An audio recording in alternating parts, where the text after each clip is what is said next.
कुठल्या गोष्टीकडे दुर्लक्ष करत असणार तर ते आपलं स्वतःचं लाईफस्टाईल, स्वतःसाठी वेळ देणे आणि स्वतःच्या आरोग्यावर वेळ देणे आणि आपल्या फूड स्टाईल. कित्येक वेळा आपण नाश्ता स्किप करतो, म्हणजे मी तरी असं खूप वेळा केलेलं आहे. सगळ्यांची कामं आवरत बसताना उशीर झाला म्हणून स्वतःचा नाश्ता स्किप करायचा आणि कोर्टात जायचं.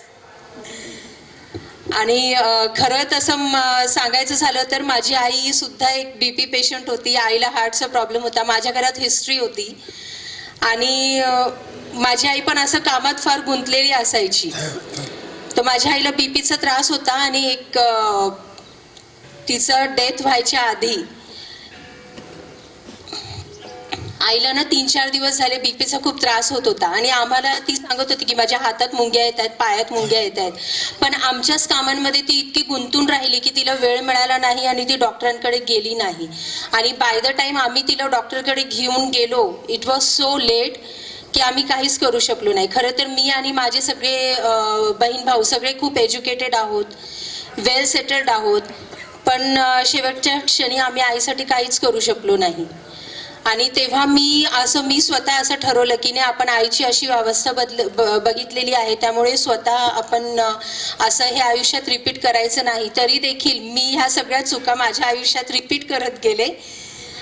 2 वर्षांपूर्वी मी सोनाली मॅडमकडे वेट लॉससाठी गेले होते.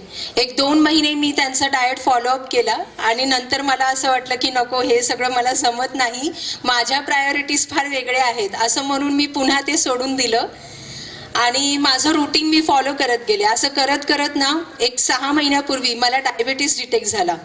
माझा स्वतः कझिन भाऊ आहे, तो डॉक्टर आहे आणि त्याने मला सांगितलं की आता तुला you are a diabetic patient now, तुला आता गोळ्या घ्याव्या लागतील.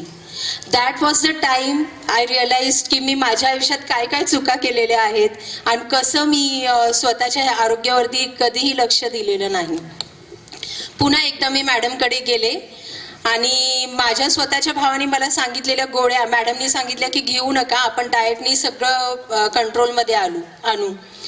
आणि महिनाभरातच माझ्या गोळ्या पण बंद झाल्या, माझं सगळं रुटीन एकदम, माझ्या सगळ्या टेस्ट नॉर्मल आल्या. त्याच्यानंतर मी मॅडमकडे वेट लॉससाठी हे केलं, ट्रीटमेंट सुरू केली. तर गेल्या 3 महिन्यामध्ये जवळजवळ 7-1 किलो वजन माझं कमी झालं आहे.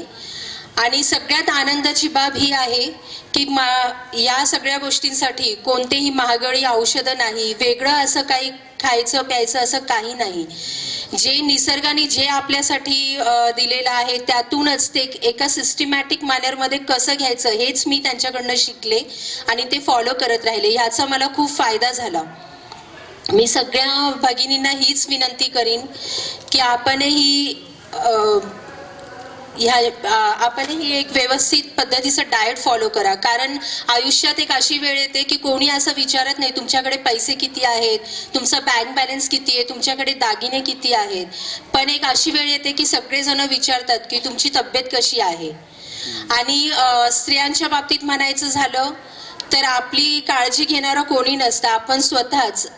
जर आपण आपली व्यवस्थित काळजी घेतली, आपल्या आरोग्यावरती लक्ष दिलं, तरच आपण आपल्या फॅमिलीवरती व्यवस्थित लक्ष देऊ शकतो, त्यांची व्यवस्थित काळजी घेऊ शकतो.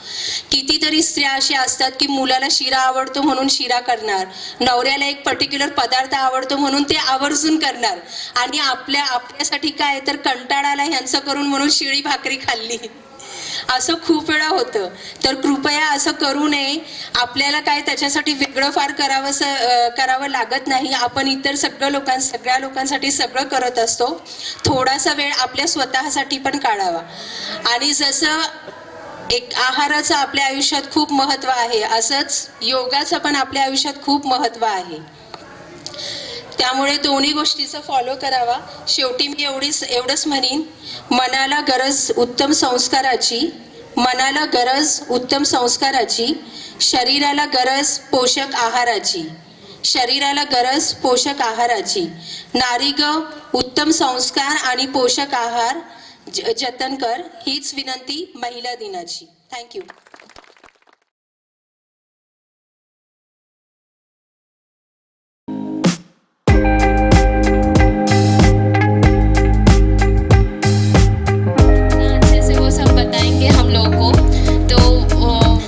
हम लोग को आज सच में इनर व्हील क्लब को बहुत ही अच्छा मौका मिला कि आप लोग सबसे इंटरॅक्शन करने को मिला अँड थँक्यू सो मच. आमंत्रण दिलं होतं मायनाळ सरांनी आणि जज मॅडम म्हटल्याप्रमाणे कमी महिला आल्या. कमी जरी आल्या तर कमीत कमी एक महिला इथला निरोप 10 महिलांना देईल तर ॲटोमॅटिक नक्की 100च्या वर हा निरोप पोहोचेल.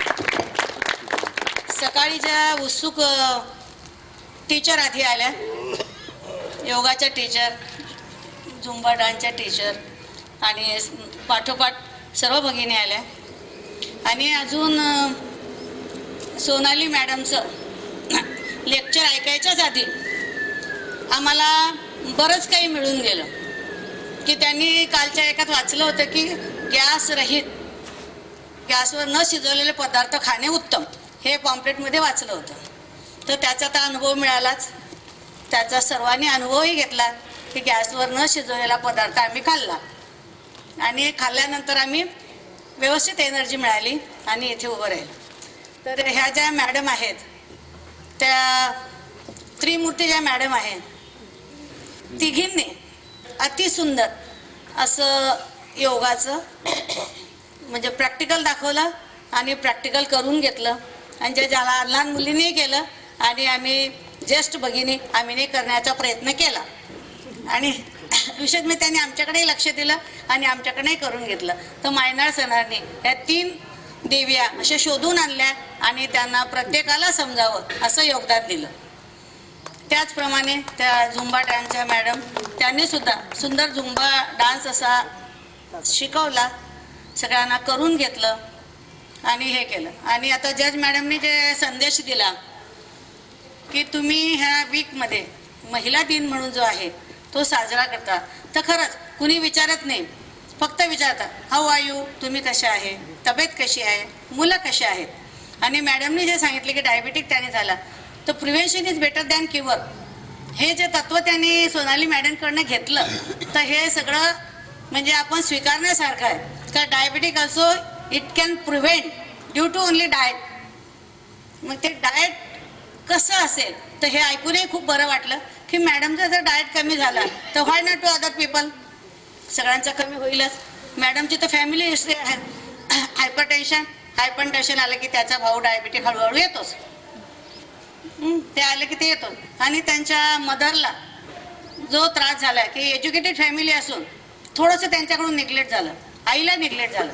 पण आताची वेळ अशी आहे स्वतःला निग्लेक्ट नाही करायचं आणि हाच प्रयत्न या मंडळाचा आहे की महिलांनी स्वतःला निग्लेक्ट नाही करायचं. आता आपल्या ज्येष्ठ बंधूंनी सांगितलं की बायका शिळी भाकरीच खातात, कारण काय आमच्यावर संस्कार आहे अन्न हे पूर्ण ब्रह्म. हो, बायका घालवायचं. भाजी जर केली असेल तर बायका पुसून पुसून खातात. उरलेली भाजी असेल तर नको, ती वाया जाईल, खूप छान झाली हो, मी छान शेंगदाण्याचं कूट घातलं, सुंदर खोबरं घातलं म्हणून पुसून पुसून खातात. पण आता त्याचंच म्हणजे एक्सप्लेनेशन सोनाली मॅडम करणार आहे. तर मॅडमलाही रिक्वेस्ट करून सांगेल का मी शिळं खावं का न खावं, शेंगदाणे खावी का न खावी, ते आपल्या सत्रात सांगतीलच आणि आवर्जून शिळ्यावर सांगावं. कारण यांनी पण सांगितलं प्रत्येकाच्या घरातला हा प्रश्न आहे ते. म्हणून आजच्या या कार्यक्रमामध्ये महिलाबरोबर आमचे थोडेसे बंधूही आले आणि कार्यक्रमाला शोभा आली. तर असं सगळ्यांनी मार्गदर्शन करावं आणि सगळ्यांना गुड संदेश घेऊन जातील. आणि मायनाळ सरांना धन्यवाद देतो. आम्ही सरांनी चालू केल्यामुळे मॅडम आम्ही प्रार्थना आपलं योग विहार आहे ना, तर आम्ही ह्या दोन्ही मॅडम वगैरे जवळजवळ 15 वर्षापासून इथे योग घेतात. जरी नाही सगळं काय आलं तर कमीत कमी मेडिटेशन तरी येईल, छोटे मोठे मायनर व्यायाम तरी येतील जे आपण छोटे छोटे म्हणतो. मोठमोठे नाही सूर्यनमस्कार घालता आला तरी मायनर तरी येईल. आज त्यांनी मॅडम लोकांनी खूप छान मायनर शिकवलं की त्या कोणत्याही वयामध्ये येईल. तर हे आज सगळ्यांना खूप मोठा लाभ झाला. असाच लाभ यांच्याकडून व्हावं, घरणे सर असेल असंच या एरियामध्ये लाभ मिळावा अशी मी त्यांना मंडळाला विनंती करते आणि 2 शब्द संपवते. जय हिंद, जय महाराष्ट्र.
कुलकर्णी काका, तसेच आत्ताच सूत्रसंचालन म्हणजे माझ्या बाबतीत काही ते बोलले, जे खरं आहे ते बोलले, तसे माझे कुलकर्णी काका आणि न्यायाधीश देशमुखताई, सोनाली माझी मैत्रीण आहे. ते आरोग्य दृष्टिकोनातून खूप अग्रेसर आहे. काय कसं महिलांनी राहिलं पाहिजे. मला असं वाटतं की आज जो उपक्रम महिलांसाठी आमच्यासाठी केलं, आयोजन या ठिकाणी केलं, आज ह्या एक अशी स्थान आहे या ठिकाणी की आपल्याला ऊर्जा मिळतोय. त्या ठिकाणी महिलांना तुम्ही एकत्रित आणला, तर मी मनापासून तुमचं मी या ठिकाणी धन्यवाद मानते. कारण जेणेकरून भविष्यात मुलीसुद्धा या ठिकाणी उपस्थित आहेत. मुलींनासुद्धा ह्या दृष्टिकोनातून सोनाली पण मार्गदर्शन करणार, जे पण मार्गदर्शन या ठिकाणी करणार आहेत. मला वाटतं की लोटरी क्लबचे का लायन्स क्लब, इनर व्हील्स क्लबचे पण या ठिकाणी आहेत. ते सुद्धा तुम्हाला सर्वांना या ठिकाणी मार्गदर्शन या ठिकाणी करणार आहेत. तर मला असं वाटतं की ह्याच्यातनं काही ना काही आपल्याला मिळत जातोय. लोकांना असं वाटतं की काय बोलतात, कंटाळून निघून जातात. पण मला हे खूप मोठा अनुभव मी 2 वर्षात घेतलेले आहेत. प्रत्येक कार्यशाळेत मी उपस्थित राहणार, परदेशात जाणार, पण महापालिकेचा कुठलाही खर्च मी केलेला नाही आहे. बाहेरनी करत असेल तर त्यांच्याकडनं मी करून मी त्यांच्या कार्यशाळा पूर्ण केलेल्या आहेत. त्यातनं मोठा अनुभव म्हणजे मी घेतलं म्हणजे दुहेरी पाईपलाईनमध्ये मला काय काय कागदपत्र लागतात त्या कार्यशाळेमधून मला शिकायला मिळालं. आणि मग ते एवढी कुणाकुणाला जमत नाही ते जमवून दाखवलं. दुहेरी पाईपलाईन म्हणजे काय हे चेष्टा नाही. उजनीपासून ते पूर्ण सोलापूरला हा पाईपलाईन पाणी घ्यायचा हा प्रकल्प आहे. पण आता आपण सध्या नदीद्वारे घेतोय. तर ह्या कार्यशाळा ह्याच्यातनं जे शिकवलं गेलं त्यातलं माहिती मला या ठिकाणी मिळालं. आता सोलापुरात घनकचऱ्याचं सुद्धा खूप मोठ्या प्रमाणात मी व्यवस्था या ठिकाणी लावलेल्या आहेत. इंदोरच्या मागं सोलापूरचं पण नाव निघेल. कारण थोडं अवेअरनेस लोकांमध्ये यायला पाहिजे. कचरा कशा पद्धतीने टाकलं पाहिजे, न टाकायला पाहिजे. आता मला काही फुलं माझ्या हातात कचरा असेल तरी माझंही मन होत नाही मी खाली टाकावं, इकडं टाकावं, पण मी हातात धरून बसते. पण हे प्रत्येकांच्या अंगात यायला पाहिजे, मगच आपलं शहर स्वच्छ होतोय. आणि LED दिवा आहे ग्रीन सिटीच्या माध्यमातून की प्रत्येकांनी तर मनापासून वाटलं पाहिजे आपलं शहर आता सुधारलं पाहिजे, पुढं झालं. खूप काही सोलापूरला पुढं आणण्यासाठी या ठिकाणी काम केले. मला असं वाटतं की पंख लावलं सोलापूरला. आता नक्कीच उडेल आपलं सोलापूर. आणि मला असं वाटतं की भविष्यात हे सर्व साध्य करत असताना तुमच्या ज्येष्ठांच्या सर्वांच्या मला आशीर्वाद या ठिकाणी आहे. वेळोवेळी मला आणून तुम्ही आशीर्वाद द्यायला लावताय आणि की तुम्हाला हे गरजेचं आहे. हे काही तुम्ही सर्वांनी मला बोनस देताय ना, त्याच्यामुळे हा सगळं धाडस मला या ठिकाणी होतोय. तर या ठिकाणी महिला दिनाचा 8 तारखेला महिला दिन आहे. त्यावेळेस महापौर पद मी स्वीकारले. पूर्ण 2 वर्ष पूर्ण होतात आणि त्यात मी खूप काही काम खूप केलं की अंदाजा लावला तर मागचे कोणी केलं नाही तेवढं मी करून दाखवलं. हे सर्व तुमच्या आशीर्वादाने मी साध्य या ठिकाणी केलेले आहेत. पुन्हा एकदा या ठिकाणी तुम्ही बोलवला, मी मनापासून तुमचा आभारी आहे, ऋणी आहे. हे माझं फेडू शकत नाही आहे, कधी कोणी फेडू शकत नाही. ऋण जे आहे ते कधीच फेडू शकत नाही. पण कुठल्या ना कुठल्या माध्यमातून करायचं, एक समाजसेवा करायचं काम आपण सातत्याने सगळे मिळून करूया. आणि या ठिकाणी जास्त न बोलता इथंच थांबते. जय हिंद, जय महाराष्ट्र. हा केवळ महिलांच्याकरता कारण घेतला आपण. सगळे गेस्ट महिलाच आहेत. फक्त आम्ही आयोजक असल्यामुळं आम्हाला या ठिकाणी सिस्टीम रन करण्याकरता आम्ही इथं उपस्थित आहोत. मगाशी सांगितलं मॅडमनी आणि मगाशी अस्मिनून सांगितलं की कुठल्याच क्षेत्रामध्ये महिला कमी नाही आहेत. असं कुठलंही क्षेत्र दाखवा याच्यात महिला नाही आहेत. पूर्वी म्हणायचं बघा, एक देवीचा रोगी कळवा आणि 1000 रुपये मिळवा. माहिती नाही क्वेश्चन स्लोगन. परराष्ट्रमंत्री सुषमा स्वराज पण तिने हो. देशात आमचा देश का आहे म्हणजे परराष्ट्र मंत्री सुद्धा सुषमा स्वराज आहेत. सीताराम सुद्धा त्या संरक्षण मंत्री जे आहेत ना, आपल्या परराष्ट्र मंत्री सुषमा स्वराज. आणि संरक्षण मंत्री कोण असं या म्हणजे आताच्या गोष्टीमध्ये पहिल्यांदाच एक गोष्ट घडलेली आहे. सभापती झालेले आहेत, राष्ट्रपती झालेले आहेत, पंतप्रधान झालेले आहेत आणि तुमच्या म्हणजे लेफ्टनंट जनरल सुद्धा झालेले आहेत, पुनीता अरोरा अशा. आणि व्हाईस तुमचे एअर मार्शल सुद्धा झालेले आहेत, पद्मावती बंदोपाध्याय. असं कुठलं क्षेत्र नाही आहे कल्पना चावलाचं नाव तुम्हाला माहितीच आहे. तर अशा ठिकाणी या ठिकाणी महापौरांनी सांगितलं की महिलांनी पुढे यायला पाहिजे, पण ते पुढे येण्याकरता आरोग्य चांगलं ठेवायला पाहिजे. तर त्या आरोग्याची काळजी घ्या. ज्या आरोग्याची काळजी घेतलं तर तुम्हाला पुढे चांगल्या पद्धतीने जीवन तुम्हाला जगता येईल. तर संदेश दिलेला तो संदेश आपण पाळूया. कारण आता मॅडमकडे पुढे काही 2 गोष्टी बोलायला मी बोलतो या ठिकाणी की मॅडम, आम्ही गेल्या म्हणजे 2 महिन्यापूर्वी मुलांच्याकरता शिबिर घेतलं होतं 8 वर्ष ते 14 वर्ष वयोगटातल्या मुलांना, की सध्याचे जे नैतिक मूल्य कमी होत जात आहेत म्हणून ते मोठे मोठे स्पीचेस दिले होते. APJ अब्दुल कलाम, सुधा मूर्ती वगैरे. कारण घरामध्ये आता लहान मुलांचं कसं आहे, पूर्वी आम्ही वडील बोलू लागल्यानंतर आम्ही खाली बसत नव्हतो. वडील बसल्यानंतर आम्ही उभारून तेच ऐकायचं. आज वडील उभारतात आणि मुलं बसतात. मला आज इथे एक निसर्गोपचाराचं शिबिर घेण्याची परवानगी दिली आणि कुमारस्वामींच्या या खरंच एक वेगळ्याच निरोगी वातावरणात पण म्हणू शकतो आपण, आध्यात्मिक आणि निरोगी वातावरणात मला आज इथं शिबिर घेण्यासाठी खूप आनंद होत आहे. नक्कीच महिलांची संख्या आम्हाला अपेक्षेपेक्षा कमी आली आहे, कारण अपेक्षित होतं की साधारणतः 100 महिलांनी तरी सहभाग घ्यावा. जसं मॅडमनी सांगितलं, यास्मिन मॅडमनी, की आपल्या महिला आपल्याकडे कधीच लक्ष देत नाहीत आणि स्वतःचं आरोग्य नीट ठेवण्यासाठी त्या कायम मागे असतात. त्यामुळे खरं तर आपण अशा शिबिरांना खूप भरभरून प्रतिसाद द्यायला पाहिजे की जेणेकरून आपलं आरोग्य चांगलं राहील. आता सगळ्यात महत्त्वाचा मुद्दा म्हणजे आजचा मी तुम्हाला सांगणार आहे की आपल्याला आपलं शरीर हे गोळी औषध विरहित कसं जगावं हे निसर्गोपचार आपल्याला सांगतो. निसर्गोपचाराचा अर्थ काय की नैसर्गिक वातावरणात म्हणजे जे पंचमहाभूत तत्व आपले आहेत त्यातून ज्याचा उपचार होतो त्याला निसर्गोपचार म्हणतात आणि ती पंचमहाभूत तत्व आपल्या शरीरामध्ये पण असतात. त्यामध्ये जर इम्बॅलन्स झाला, असंतुलन झालं तेव्हा आपण आजारी पडतो. आणि मॉडर्न सायन्स जितकं आता पुढं चाललेलं आहे तितकंच आपण बघतोय की BP, डायबिटीज, थायरॉईड, कोलेस्ट्रॉल, लठ्ठपणा, गुडघेदुखी अशा अनेक आजार हे तिपटीने वाढत चाललेले आहेत आणि कुठेही या गोष्टींचा इलाज नाही आहे. तर सगळ्यात महत्त्वाचा मुद्दा काय आहे की माणूस हा निसर्गापासून खूप लांब चालला आहे. त्यामुळे मागचंही शिबिर जे आम्ही मुलांसाठी आयोजित केलं होतं त्यामध्ये मुलांना माती, पाणी, सूर्य, वारा या सगळ्यांची ओळख करून दिली होती की जेणेकरून मोबाईलपासून मुलं लांब राहावी आणि याही निसर्गातल्या गोष्टींचा ती आनंद घ्यावीत. तसंच आजही महिलांना आपण माझ्या लेक्चरनंतर जी मातीची थेरपी होणार आहे, आता उन्हाळा आहे म्हणून आपण डोळ्यांची मातीपट्टी याचं मड थेरपीचं प्रात्यक्षिक आपण प्रत्येक महिलांवर करणार आहोत की जेणेकरून उन्हाळ्यामध्ये डोळ्यांची जी आग होते किंवा डोळ्यांचं इरिटेशन, इन्फेक्शन वाढतं त्याच्यामध्ये आपली ही मातीपट्टी खूप लाभदायक ठरते आणि ही सेम मातीपट्टी आपण आपल्या शरीराच्या प्रत्येक भागावर सुद्धा वापरू शकतो. तर नक्कीच त्याचा आपण लाभ आपण सगळेजण घेणार आहोत. तर सगळ्यात पहिला मुद्दा म्हणजे आहार हेच औषध. कुठल्याही गोळी औषधाचा न वापर करता खरंच आपण बिनगोळीचं जगू शकतो का?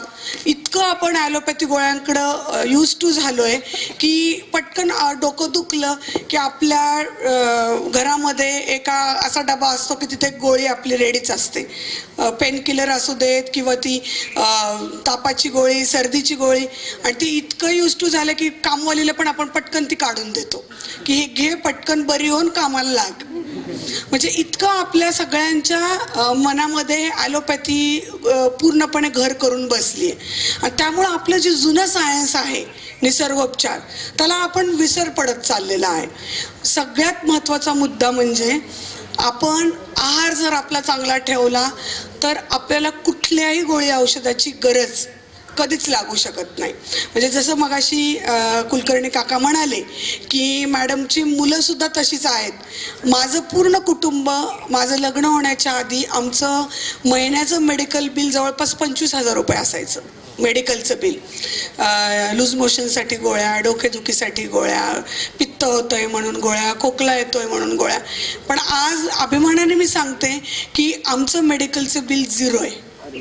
म्हणजे माझी दोन्ही मुलं कितीही टेम्परेचर येऊ देत, मी एका दिवसात फक्त आहारामधून ते टेम्परेचर कमी करते.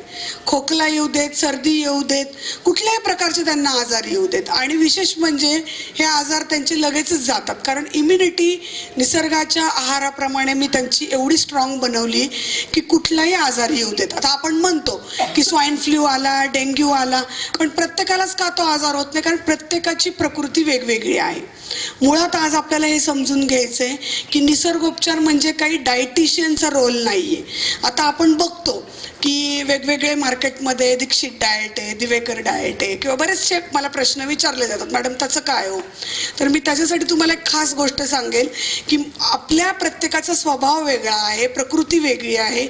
आज कुठलाही मनुष्य किंवा कुठलाही डॉक्टर तुम्हाला सांगू शकत नाही की तुम्ही 55 मिनिटातच जेवण करा किंवा दर 2 तासाला खा किंवा तेवढ्याच एकच वेळा खा. कारण प्रत्येकाचे आजार, स्वभाव आणि प्रकृती ही सगळं वेगवेगळं असल्यामुळं प्रत्येकाच्या प्रकृतीचा अभ्यास आपण स्वतःच करायचा आहे. आणि प्रत्येकाच्या प्रकृतीचा अभ्यास करत असताना एकच गोष्ट लक्षात ठेवायची की ती प्रत्येक गोष्ट निसर्गाच्या नियमाप्रमाणे पाहिजे. निसर्गाच्या विरुद्ध जर आपण गेलो की आपण आजारी पडतो. ही सिंपल गोष्ट आज फक्त इथून घेऊन जायची घरी, की कुठल्या गोष्टी निसर्गाच्या विरुद्ध आहेत आणि कुठल्या निसर्गाप्रमाणे आहेत. ह्या दोन्ही गोष्टींचं जर आपण संतुलन आपल्या घरामध्ये राखलं, आपल्या स्वयंपाकघरामध्ये राखलं, तर नक्कीच प्रत्येक महिला ही निरोगी आणि सक्षम राहू शकते. आणि जर महिला निरोगी आणि सक्षम राहिली तर तिचं कुटुंब पण आपोआप सक्षम राहू शकतं. कारण आपण बघतो महिलांनाच इतके आजार होतात, त्यामुळे दिवसभर मध्ये सुद्धा त्यांना कामाचा उत्साह राहिलेला नसतो. आज इथं जॉब वर्किंग पण महिला आलेल्या आहेत, हाऊसवाईफ पण आलेल्या आहेत, कॉलेज गोईंग गर्ल्स पण आलेल्या आहेत. तर सगळ्यांना एकच गोष्ट आहे की प्रत्येकीला जर आपला उत्साह टिकून ठेवायचा असेल तर कुठल्याही गोष्टीचं कॅल्क्युलेशन न करता फक्त निसर्गाने जे आपल्याला दिलेलं आहे ते जर आपण व्यवस्थित त्याचं साम्य संतुलन ठेवलं तर नक्कीच आपण आपल्या आजारपणामध्ये खूप कमी ठेवू शकतो आणि आपण निरोगी राहू शकतो. मग यामध्ये नेमकं करायचं आहे काय? तर पहिल्यांदा हे समजून घ्या की आपण आजारी का पडतो. पहिली गोष्ट म्हणजे आपण निसर्गाच्या विरुद्ध आहार घेतो.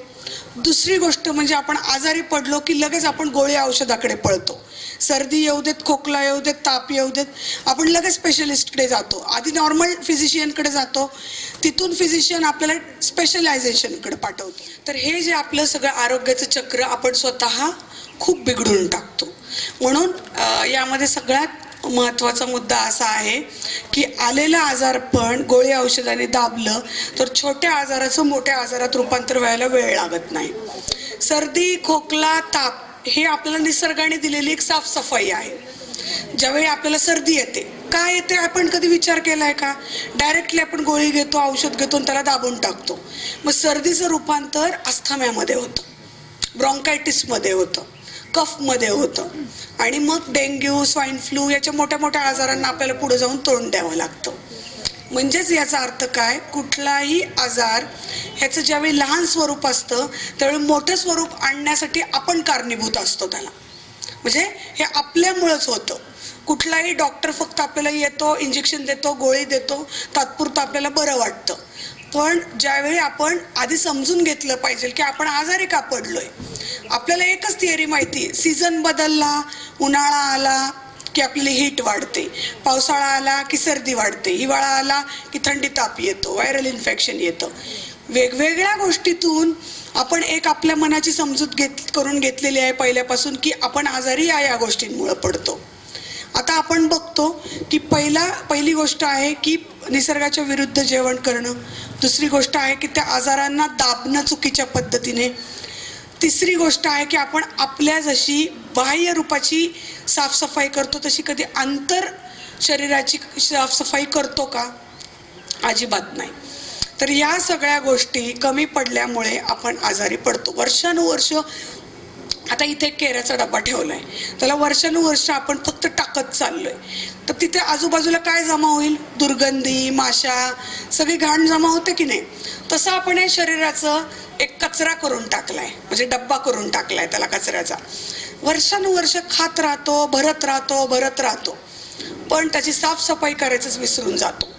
त्या साफसफाईसाठी आपल्या निसर्गाने आपल्याला एक पद्धती दिलेली आहे. ती कुठली? उपवास. ती उपवास पद्धती आपण इतक्या सुंदर पद्धतीने करतो की जेवढं एरवी आपण खात नाही तेवढं उपवासा दिवशी वेगवेगळे आयटम्स आपण घरात करतो. म्हणजेच इतके नवीन नवीन आयटम फेसबुकवर व्हॉट्सअपवर ऐकायला मिळतात. साबुदाण्याचे गुलाबजाम, राजगिऱ्याची पिठ्याची जिलेबी, म्हणजे वेगवेगळ्या ह्या पद्धतीने आपण आपल्या या उपवासाचं म्हणजे आपण म्हणतो ना एकादशी आणि दुप्पट काशी या पद्धतीचा आपण गोष्ट करतो. आणि त्या दिवशी जास्तीत जास्त पेशंट माझ्याकडे उपवासानंतरच आलेले असतात. म्हणून एकच गोष्ट लक्षात ठेवायची की आपल्याला निसर्गाने एक आपली केरसुनी दिलेली आहे. शरीर तुम्हाला इतकं मदत करत असतं. शरीर आपल्याला फक्त काय सांगतं की काही जर एक चुकीचा पदार्थ बॉडीमध्ये आला की तो बाहेर गेला पाहिजे. आणि तो बाहेर नेण्याचं माध्यम आहे सर्दी, ताप, जुलाब, उलट्या. या माध्यमातून ती जी काही टॉक्सिन्स म्हणजे घाण आहे त्याला बाहेर काढलं पाहिजे. जोपर्यंत ते बाहेर जात नाही तोपर्यंत शरीर स्वतःचं टेम्परेचर वाढवतं. जुलाब, उलट्या, ताप या सगळ्या माध्यमातून शरीर त्याला बाहेर काढण्याचा प्रयत्न करतं. परंतु जर ते गेलं नाही, कारण माणूस त्याला दाबत जातो, मग त्याचं मोठ्यामध्ये रूपांतर तयार होतं. म्हणून आपल्याला एकच गोष्ट लक्षात ठेवायची की या आजारांना घाबरायचं नाहीये आणि लगेच अँटीबायोटिक, पेन किलर, अँटीपायरेटिक्स ह्या गोष्टींकडे पळत जायचं नाहीये. तर फक्त आपल्याला आपला आहार चांगला ठेवायचा. तो कसा तर मी ते सांगणारच आहे, पण तुम्हाला एक त्याचं मूळ लक्षात आलं पाहिजे. आपल्या स्वयंपाकघरामध्ये अशा सगळ्या गोष्टी आहेत. अँटीबायोटिक आहेत, अँटी इन्फ्लमेटरी आहेत, अँटीपायरेटिक्स आहेत, जे आपल्याला डॉक्टर प्रिस्क्राईब करतात, जे केमिकलमधून तयार केलेले असतात आणि ते शरीराला खूप घातक असतात. आणि आपण आपल्या आहारामधूनच ह्याला फक्त जर घेत गेलो तर ऑटोमॅटिक आपली प्रतिकारशक्ती इतकी वाढेल की हॉस्पिटलचा खर्च तर वाचेल, पण आपल्याला BP, डायबिटीज या सगळ्या गोष्टींच्या माध्यमातून खूप दूर राहता येईल. म्हणजे हा आजार जरी जेनेटिक असेल, तुमच्या फॅमिलीमध्ये जरी त्याची हिस्ट्री असेल, तरी सुद्धा तुम्ही प्रत्येक आजाराला लांब ठेवू शकता. कुठलाही आजार तुमच्याकडे येण्याआधी त्याची साफसफाई इमिजिएटली तुमचं शरीर करण्याला तयार असेल. फॉर एक्झाम्पल, आपल्याला एक गोष्ट माहीत पाहिजे, आपल्या शरीरामध्ये एक असा अवयव आहे की जो आपलं रक्षण करतो. किती जणांना इथं माहिती? कुठला अवयव येतो माहिती कोणाला? ज्याचं नाव घेतलं जात नाही. लिव्हर हा आपला अवयव असा आहे की जो आपल्या शरीराचं रक्षण करतो. म्हणजे वॉचमॅन माहिती ना आपल्याला. जसं आता गेटमधून आत आल्यावर महिलांनी टॅग लावले, रजिस्ट्रेशन केलं आणि मग त्यांना आत एंट्री झाली, तसा आपला लिव्हर ज्यावेळी अन्न आतमध्ये घेतलं जातं तेव्हा तो टेस्ट करतो, मग आत पाठवतो. चुकीचं अन्न जर असेल तर तो बाहेर टाकतो, तापाच्या रूपातून, सर्दीच्या रूपातून, खोकल्याच्या रूपातून, टेम्परेचरच्या रूपातून, म्हणजे तापाच्या. तर या सगळ्या माध्यमातून मदत करण्यासाठी आपला लिव्हर इतका सक्षम असतो. परंतु ज्यावेळी आता फॉर एक्झाम्पल या गेटला या हॉलला 2 गेट आहेत असं समजूयात आपण. एक पुढून येणारा आणि एक मागून येणारं. न सांगता जर काही, जसं आपण म्हणतो स्ट्रेंजर्स, म्हणजे जे काही चोरी करण्यासाठी म्हणा किंवा काही येतात ते जे मागच्या दरवाजातून येतात, तसंच ही औषधं, गोळ्या, इंजेक्शन ही त्यांची पॉवर एवढी असते तात्पुरती की ती जी लिव्हरला न सांगता येतात आतमध्ये, की जेणेकरून तुमच्या शरीराला तात्पुरतं शिथिल केलं जातं. म्हणजे लिव्हरला तात्पुरतं थांबवलं जातं त्याच्या ॲक्टिव्हिटीला. आणि ज्यावेळी ती गोळी आत येते, ती पचवली जाते, त्याच्यानंतर जेव्हा लिव्हर ॲक्टिवेट होतो त्यावेळी त्याचे साईड इफेक्ट दाखवायला सुरुवात करतो. म्हणजे आपल्याला केस गळतात, गुडघे दुखतात, ॲसिडिटी होते, अशा सगळ्या गोष्टी ज्या गोळ्या खाल्ल्यानंतर होतात. अनावश्यक जाडी वाढते आपली. म्हणजे या सगळ्या गोष्टी होतात ह्या गोळ्या औषधांमुळे. म्हणजेच याचा अर्थ काय की गोळ्या औषधाची गरज न लागता जर आपण आपला आहार ठेवला तर नक्कीच आपण सगळ्या, कारण आज हे गोष्ट मी स्वतःमध्येही केली आणि सुमारे 13 वर्षापासून मी या क्षेत्रात असल्यामुळे 70,000+ पेशंट आपण मेडिसिन फ्री केलेले आहेत. म्हणजे कुठलाही माणूस आपण एकच बघतो की तो पूर्ण गोळ्यांपासून मुक्त व्हावा, पूर्ण इंजेक्शनपासून मुक्त व्हावा. कुठलीही गोळी औषध आपल्या शरीराला कधीच हेल्प करत नाही, कधीच नाही. ती फक्त आपल्याला घातक असते. ती फक्त आपल्याला कमकुवत बनवते आणि आपलं आयुष्य कमी करते.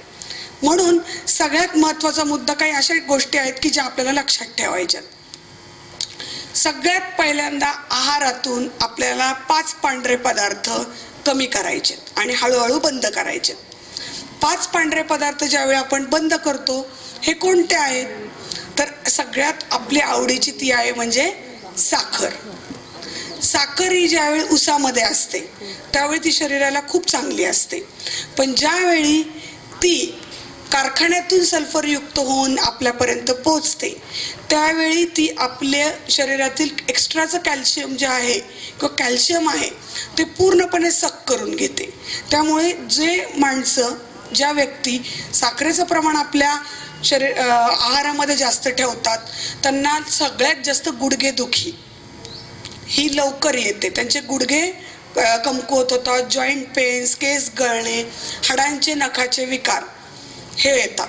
आता यामध्ये मुद्दा काय आहे की आपल्या आजूबाजूला आपण बघतो सगळ्या प्रकारचे डॉक्टर्स आहेत. कानाचा डॉक्टर वेगळा, त्याच्यानंतर गुडघ्यांचा डॉक्टर वेगळा, डोळ्याचा डॉक्टर वेगळा, थायरॉइडचा म्हणजे हार्मोन्सचा डॉक्टर वेगळा. पण आपल्या निसर्गाने आपल्याला एकच डॉक्टर दिलं ते म्हणजे आपलं पोट. पोट जर आपलं चांगलं असेल, पोट जर आपलं खुश असेल, आता खुश असेल म्हणजे काय, गुलाबजाम, पेढे, समोसे खाऊन खुश ठेवायचं नाहीये त्याला. तर आपल्या शरीराला आपलं पोट जर चांगलं असेल तर आपले आजार पूर्ण बाहेर पडू शकतात. पोटाकडे दुर्लक्ष झालं की आपण आजारी पडतो कंपल्सरी. म्हणून जे अन्न आपण पोटामध्ये घालतो त्याच्यामधूनच रक्त तयार होतं आणि ते रक्त आपल्या पेशींपर्यंत पोचवलं जातं. आता जसं आपण एखाद्या दुकानात जातो त्यावेळी आपण कुठलीही गोष्ट विकत घेताना त्याची क्वालिटी विचारतो. साडी विकत घेऊ, ड्रेस विकत घेऊ, कुठलीही एखादी वस्तू विकत घेऊ, तशीच क्वालिटी आपल्या रक्ताला असते. त्याला ब्लडचा pH म्हणतात. तो pH जर ढासळलेला असेल तर आपलं शरीर पण ढासळलेलं असतं. म्हणजेच काय, तर हे रक्त आपण आपल्या प्रत्येक अवयवाला पोचवलं जातं, प्रत्येक अवयवाला. आणि जिथे आपलं हे रक्त जर ॲसिडिक असेल किंवा खूप अशुद्ध असेल, असं रक्त पूर्ण बॉडीमध्ये जर फिरत असेल तर आपलं शरीर कसं निरोगी राहील. आणि या रक्ताला क्वालिटी आणण्यासाठी सगळ्यात महत्त्वाचा रोल म्हणजे भूमिका असते ती आपल्या अन्नाची. जसं आपण अन्न खातो तसं आपलं रक्त तयार होतं. आपण जर चुकीचं अन्न खाल्लं तर रक्ताची क्वालिटी सुद्धा आपली ढासळते आणि तेच रक्त पूर्ण शरीरामध्ये फिरलं तर अगदी केसांपासून ते खालच्या नखांपर्यंत आजारी येण्याचं प्रमुख कारण म्हणजे आपलं पोट आणि आपलं चुकीचा आहार. म्हणजे तुमच्या एकच गोष्ट आज लक्षात येईल की आपला आहार किती महत्त्वाचा आहे आणि या आहारावरच आपण जगतोय, चालतोय, फिरतोय आणि जगतोय. या आहारामुळेच आपण आपलं शरीर कसं ठेवतो हे फक्त आपल्याला लक्षात ठेवायचं आहे.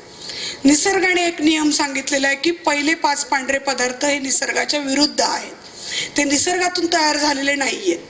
म्हणजेच पहिली साखर, दुसरा आहे मैदा. मैदा सुद्धा हा पूर्ण पद्धतीने ज्याच्यामध्ये व्हिटॅमिन B12, थायमिनचं प्रमाण, कॅल्शियमचं प्रमाण, त्याच्यानंतर ओमेगाचं प्रमाण असतं. तर या ज्या गोष्टी आहेत त्या पूर्ण पॉलिश करून मैद्याला तयार केलं जातं. ते कसं, तर तुम्हाला एक उदाहरण देऊ इच्छिते मी की आज समजा टेबलवर मी इथे एक टोमॅटो ठेवला आणि एक बिस्किटचं पॅकेट ठेवलं आणि 1 महिन्यानंतर मी या परत आश्रमामध्ये आले तर कुठलं खराब झालेलं असेल, टोमॅटो खराब झालेला असेल. बिस्किटचं पॅकेट आहे तसंच असेल. कारण का, जे ऑलरेडी मेलेले ते मरणार नाही, ज्याला ऑलरेडी मारलेलं आहे. आणि टोमॅटोमध्ये लाईव्ह एन्झाईम्स असतात जे मायक्रोस्कोप्स म्हणजे जे काही निसर्गाने दिलेले त्यामध्ये सगळे जिवंत जीवनसत्व असतात आणि ही जीवनसत्व मारून जे पदार्थ पॅकेटमध्ये भरून मार्केटमध्ये ठेवले जातात ते मेलेले असतात, ते आपल्यासाठी घातक असतात. म्हणून आपण जे इन्स्टंट म्हणतो किंवा ज्या गोष्टी आपण म्हणतो पटकन खाऊन मोकळं होऊ, अशा ज्या या गोष्टी आहेत ह्या रिफाईंड जे पदार्थ आहेत ज्याला पूर्ण पद्धतीने रिफाईंड केलं जातं. मग याच्यामध्ये एक महत्त्वाचा मुद्दा आज मी सांगते ते म्हणजे आपलं तेल. आपलं तेल सुद्धा आपण जेव्हा शेंगदाण्याचं तेल काढतात आणि ज्यावेळी ते फॅक्टरीमध्ये नेतात त्याला रिफाईंड प्रोसेस केली जाते. 200 डिग्रीवर हे तेल उकळलं जातं. 200 डिग्रीवर त्याचा इतका चोथा कचरा करून टाकलं जातं की हे जे 200 डिग्रीवरचं तेल आहे ते आपल्या शरीरामध्ये इतके आजार तयार करतं. त्यासाठी घाण्याचं तेल प्रत्येकाने वापरलं पाहिजे. घाण्याच्या तेलामध्ये जे काही कोलेस्ट्रॉल म्हणजे गुड कोलेस्ट्रॉल आपण म्हणतो, जे आपल्या हार्टला प्रोटेक्ट ऑइल, सफोला ऑइल किंवा जे कुठले ऑइल आहेत ते आपल्या हार्टला प्रोटेक्ट करतात, तर ते हार्टलाच नाही तर आपल्या पूर्ण शरीरालाच खराब करून टाकतात. म्हणून रिफाइंड ऑइल लगेच बंद करायचे आणि घाण्याचं तेल वापरायचं किंवा फिल्टर ऑइल जे फक्त फिल्टर केलेलं तेल असतं ते आपल्याला आपल्या आहारामध्ये घ्यायचं आहे. म्हणजेच पहिले 5 पांढऱ्या पदार्थांमध्ये साखर, मैदा, पांढरा भात, मीठ आणि सोडा. आता भाताचं तुम्ही विचारताल की का बरं भात नको, तर भातामध्ये खरं तर जेव्हा तांदळामध्ये विटॅमिन B12 आणि जास्तीत जास्त कॅल्शियमचं प्रमाण असतं, गुड कार्बोहायड्रेट्स असतात. पण ज्यावेळी त्याला बासमती किंवा वेगवेगळ्या तांदळाचं रूप दिलं जातं फॅक्टरीमधून पॉलिश करून, त्यावेळी जे आपल्या शरीराला पोचलं पाहिजे भातामधून ते मिळत नाही. म्हणून जो लाल भात, हातसडीचा भात आपल्याला माहीत असेल, हँड पाऊंडेड राईस, तर तो भात आपण खाल्ला पाहिजे आणि पांढऱ्या भाताला पूर्णपणे आपल्या आहारातनं बाहेर काढलं पाहिजे, कारण तोच भात आपल्याला खूप आरोग्यदायी असतो. म्हणून सगळ्यात महत्त्वाचा मुद्दा, ज्यावेळी आपल्या घरामध्ये आपल्याला आपला नैसर्गिक आहार चालू करायचा आहे त्यावेळी सगळ्यात पहिल्यांदा आपण शरीरातल्या 5 पांढऱ्या पदार्थांना पूर्णपणे विराम दिला पाहिजे शरीरामध्ये घेण्यासाठी. त्यानंतर आपण एक गोष्ट लक्षात ठेवायची की आपण सकाळपासून ते संध्याकाळपर्यंत आपल्या आहाराचं कॉम्बिनेशन कसं घेतोय हे खूप महत्त्वाचं आहे की आपण काय आहार खातोय त्याचं कॉम्बिनेशन कसं घेतोय.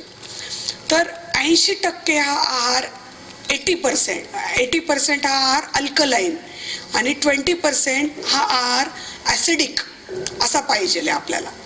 दोन्हीचं जर कॉम्बिनेशन चुकलं तर आपण आजारी पडतो. 80 ते 20% म्हणजे जवळपास 80 आपण उलटं करतो. आपण 80% आहार ॲसिडिक घेतो आणि कुठेतरी 5-10% आपण आहार अल्कलाईन घेतो.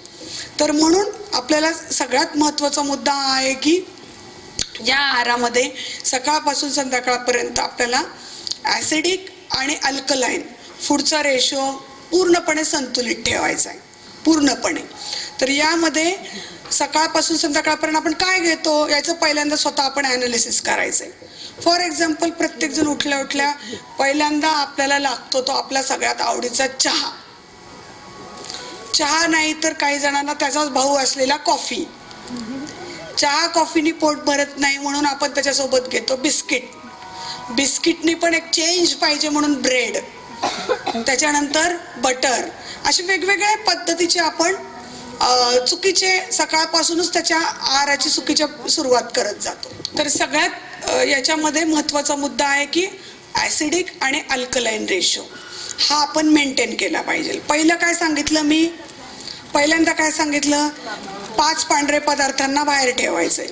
दुसऱ्या 80 ते 20% अल्कलाईन आणि ॲसिडिकचा रेशिओ मेंटेन ठेवायचा आहे. तिसरं, कुठलाही आजार जरी झाला तर गोळी औषध न घेता त्याचं कारण आधी समजून घ्यायचंय. आता फॉर एक्झाम्पल, डोकं दुखतंय. डोकं का दुखतंय? आपलं पोट बरोबर नाही म्हणून, रात्री झोप झाली नाहीये म्हणून, का स्ट्रेस आहे म्हणून, टेन्शन आहे म्हणून, कितीतरी गोष्टींनी डोकं दुखत असतं. पण आपण काय करतो, डायरेक्ट पेन किलर घेतो आणि डोक्याला तात्पुरतं थांबवतो. मग ती बॉडी काय करते, ठीक आहे तात्पुरतं त्या डोकेदुखीला थांबवते आणि मग नंतर स्वतःचं परत जी काही घाण राहिलेली बॉडीमध्ये ती साफसफाईच्या कामाला सुरुवात करते. मग त्याच्यामधून टेम्परेचरही येतं, जुलाब होतात, उलट्या होतात. या पद्धतीच्या आजारातून परत ते बाहेर काढण्याचा प्रयत्न करते. तर सगळ्यात पहिला मुद्दा, महत्त्वाचा मुद्दा म्हणजे लक्षात ठेवायचं आहे की सकाळपासून ते संध्याकाळपर्यंत आपण किती नैसर्गिक आहार घेतोय हे लक्षात ठेवायचं आहे. तर आपल्या या आहारामध्ये सकाळी उठल्या उठल्या आपण लिंबू पाणी, आवळा पाणी, कोकम पाणी, मध पाणी ह्या गोष्टी घेतल्या पाहिजे. आणि ह्या सगळ्या नैसर्गिक आहेत. आता पाणी कसं असावं सगळेजण विचारतात, तर ते सुद्धा काम आपण निसर्गाकडे द्यायचंय. उन्हाळ्यामध्ये पाणी गार असावं, गार म्हणजे एकतर माठामधील किंवा नळाचं पाणी, आणि थंडीमध्ये पाणी कोमट असावं, थंडी आणि पावसाळ्यामध्ये. तर आपण पाण्याचं सुद्धा तापमान हे आपण आपल्या निसर्गावर ठरवायचंय. किती पाणी प्यायचंय निसर्गावर. आता आपोआप उन्हाळा सुरू झालाय, आपली पाण्याची डिमांड वाढते, आपण पाणी सारखं प्यायला लागतो. तेच हिवाळ्यात आपलं पाण्याचं प्रमाण कमी असतं, पावसाळ्यामध्ये सुद्धा ते पाण्याचं प्रमाण कमी असतं. तर या पद्धतीने आपण एक रेशिओ ठरवून टाकतो की इतकं लिटर पाणी प्यायचं, तितकं लिटर पाणी प्यायचं. पण विनाकारण अति पाणी पिऊन किडनीवर लोड आणायचा नाहीये. जेवढं शरीर आपल्याला, काही जणांना ताण आणि भूक लागत नाही, याचा अर्थ आपलं शरीर निसर्गाप्रमाणे निरोगी नाहीये. त्यासाठी सगळ्यात महत्त्वाची चिकित्सा सांगितली निसर्गाने, ती म्हणजे लंघन चिकित्सा, म्हणजेच फास्टिंग थेरपी. याच्यामध्ये पूर्ण दिवसाचा आपण आपल्या शरीर शुद्धीसाठी एक दिवसाचा प्रत्येक महिलेने किंवा प्रत्येक माणसाने एक शरीर शुद्धीसाठी आपण एक उपवास ठेवला पाहिजे आठवड्यातून एकदा. आणि त्या उपवासामध्ये आपण नैसर्गिक अन्नाचं सेवन केलं पाहिजे. नैसर्गिक अन्नाच्या सेवनामध्ये काय येतं की जास्तीत जास्त निसर्गाने आपल्याला काय दिलेलं आहे, तर फळं, ड्रायफ्रूट, कच्च्या भाज्या, या पेय, नारळ पाणी, लिंबू पाणी, उसाचा रस, नैसर्गिक आहार हा सगळा जो आहे तो. आणि या आहारामध्ये जर आपण चांगलं कॉन्सन्ट्रेशन केलं आणि एक दिवसाचा, आठवड्यातून एक दिवसाची साफसफाई आपण फक्त केली, तर जे काही पेंडिंग केस आपल्या बॉडीमध्ये पडल्यात, समजा जे काही गोळ्या औषधं खाऊन तात्पुरत्या दाबल्यात, त्या पेंडिंग केसेस सॉल्व्ह करण्यासाठी आपल्याला हा उपवास खूप लाभदायक ठरू शकतो. म्हणजेच काय, तर सगळ्यात सुरुवात आपल्याला करायची ती नैसर्गिक लिंबू किंवा आवळा पाणी, मध पाणी, कोकम पाणी. कारण रात्री झोपल्यानंतर आपल्या पोटामध्ये गॅप पडलेला असतो 8 ते 10 तासांचा, आणि उठल्या उठल्या आपण आपला BMR म्हणजे बेझल मेटाबॉलिक रेट खूप वाढलेला असतो. तर यामध्ये आपण सगळ्यात चांगलं नैसर्गिक अन्न पोटामध्ये घातलं पाहिजे. पण त्याच वेळी आपण चहा, कॉफी, ब्रेड, बिस्किट अशा ॲसिडिक फूडला आपण पोटामध्ये घालतो, आणि मग आपला दिवस पूर्णपणे आजारपणासाठी तयार असतो की कधी आपण आजारी पडतोय, किंवा आपली उत्सुकता, आपली जी एनर्जी आहे ती आपल्याला साथ देत नाही पूर्णपणे. म्हणून नैसर्गिक आहारामध्ये आपल्या सगळ्यात पहिल्यांदा उठल्या उठल्या आपण या गोष्टी घेतल्या पाहिजे. त्यानंतर आपला एक खूप मोठा गैरसमज आहे की जो सुकामेवा आहे त्याच्याने आपलं वजन वाढतं, पण हा खूप गैरसमज आहे. जे काही आपलं सुकामेवा म्हणजे ड्रायफ्रुट्स आहेत, बदाम, अक्रोड, अंजीर, काळे मनुके, काजू, हे जे काही ड्रायफ्रूट आपल्या मध्ये असतात, त्यामध्ये सगळ्यात जास्त चांगले अमायनो ॲसिड्स आणि फॅटी ॲसिड्स असतात. आणि आपल्या हाडांना कमकुवत न बनवता अगदी चांगल्या पद्धतीचं कॅल्शियम देण्यासाठी हे सुकेमेवे आपल्यासाठी निसर्गातून आपल्याला दिले जातात. आणि त्यामध्ये सगळ्यात महत्त्वाचा मुद्दा आहे की सगळ्यात जास्त कॅल्शियम अंजीर, खारीक आणि बदाम या माध्यमातून आपण सकाळी उठल्यावर कुठल्याही पद्धतीचा आजार असू देत, कुठल्याही पद्धतीच्या पेशंटसाठी आपण हे सुकामेवा सकाळी उठल्या उठल्या घेतला पाहिजे. परंतु रात्री कंपल्सरी आपल्याला हा सुकामेवा भिजवून घ्यायचा आहे. भिजवून घेतल्यानंतर त्याच्यामधील उष्णता कमी होते आणि म्हणून ते आपल्या शरीरासाठी खाण्यायोग्य होतात, नैसर्गिक होतात. म्हणून आपण कुठलंही ड्रायफ्रूट जे आहे ते भिजवून घेतलं पाहिजे. त्यानंतर आपण आपल्या शरीराला कच्चा आहाराची खूप गरज असते. कारण का, आपण ज्यावेळी भाजी भाकरी किंवा जे काही पदार्थ आपण तयार करतो त्यामध्ये सगळ्या न्यूट्रिशनचा विचार न करता आपण आपल्या पद्धतीने भाजी तयार करतो. त्यामध्ये तेल, मसाले, वेगवेगळ्या पद्धतीच्या मसाले घालून किंवा रेसिपीज तयार करून त्याला आपण तयार केलं जातं. त्यामुळे जे काही न्यूट्रिशन आपल्याला भाजीमधून मिळालं पाहिजे. कारण बरेचसे पेशंट सांगतात की मॅडम आम्ही खूप भाज्या खातो तरी आम्ही आजारी का पडतो. तर जी भाजी करण्याची पद्धत आहे किंवा भाजी खाण्याची पद्धत आहे त्यामध्ये आपण आपलं न्यूट्रिशन पूर्ण घालवतो आणि मग ती भाजी घेतो. आणि त्यामुळे काय होतं की जे आपल्याला कच्च्या भाजीतून जसंच्या तसं मिळालं पाहिजे ते मिळत नाही आणि त्यामध्ये ॲसिडिक आणि अल्कलाईन ह्याचा रेशो पूर्ण डिस्टर्ब होऊन जातो. त्यामुळे ही कुठलीही बिनाखर्चिक निसर्गोपचार म्हणजे बिनखर्चिक उपचार पद्धती आहे जे आपल्या घरात सगळं अवेलेबल असतं पण आपण त्याच्याकडे दुर्लक्ष करतो फक्त. त्यामुळे सकाळच्या ड्रायफ्रूट नंतर साधारणतः 2 ड्रायफ्रूट प्रत्येकाने रात्री भिजवून जर घेतले तर नक्कीच त्याचा लाभ होऊ शकतो. घरामध्ये आपल्या घरामध्ये एक कच्ची भाजी, कुठलीही कच्ची भाजी असते, कुठलीही, ती धुताना फक्त एक विचार करून धुतलं पाहिजे की पूर्णपणे त्याला जर आपण क्लीन करून जर खाल्ली तर कुठलेही जे काही औषधं किंवा फवारणी मारलेली असते त्याचा आपल्या शरीरावर कुठलाही घातक परिणाम होत नाही. जर आपण गरम पाण्यामध्ये मिठाच्या पाण्याने किंवा व्हिनेगर मिळतं बाजारात त्या पाण्याने जर आपण आपल्या भाज्या आणि फळं स्वच्छ केली तर नक्कीच आपण आपल्या ज्या काही भाज्या आहेत त्याचा रस घेण्यायोग्य त्या भाज्या होऊ शकतात. कुठल्याही एका भाजीचा रस डेली आपण आपल्या आहारात ठेवला पाहिजे, कुठल्याही, तुम्ही तुमच्या इच्छेप्रमाणे. मग आपल्या नैसर्गिक भाज्या कोणत्या आहेत? बीट आहे, गाजर आहे, दुधी भोपळा आहे, काकडी आहे. काहीच नसेल तर आपल्या स्वयंपाकघरामध्ये अवेलेबल असणारी गोष्ट आहे ती म्हणजे कोथिंबीर, तिचा रस आहे, कढीपत्ता आहे, पुदिना आहे. 1 कपभर साधारणतः 100 ml हा रस जर पोटात रोजच्या रोज घेतला तर रोजची जी दिवसभराची लागणारी एनर्जी आणि शरीर शुद्धी जी काय होणार आहे माध्यमातून आपल्या, ही चांगल्या पद्धतीने होऊ शकते. आणि त्याच वेळी जर आपण शिजवलेलं अन्न घेतलं तर आपली जी काही एनर्जी आहे ती आपल्याला मिळणार सुद्धा नाही बिलकुल. पोळी भाजी भात वरण याच्याने एकच लक्षात ठेवायचे, आपण चालू शकतो, बोलू शकतो, आपल्या सगळ्या ॲक्टिव्हिटी करू शकतो पण आपण कुठल्याही आजारांना फाईट करू शकत नाही. आपल्या येणाऱ्या जे काही आपल्याला बॅक्टेरियांना फाईट करावं लागतं, आपल्याला झालेल्या आजारांना आपल्याला तोंड द्यावं लागतं, आपल्या सेल्सला पुन्हा एकदा रिज्युनिएशन करावं लागतं. आपल्या ज्या काही पेशी असतात त्या मरतात, पुन्हा येतात, मरतात, पुन्हा तयार होतात.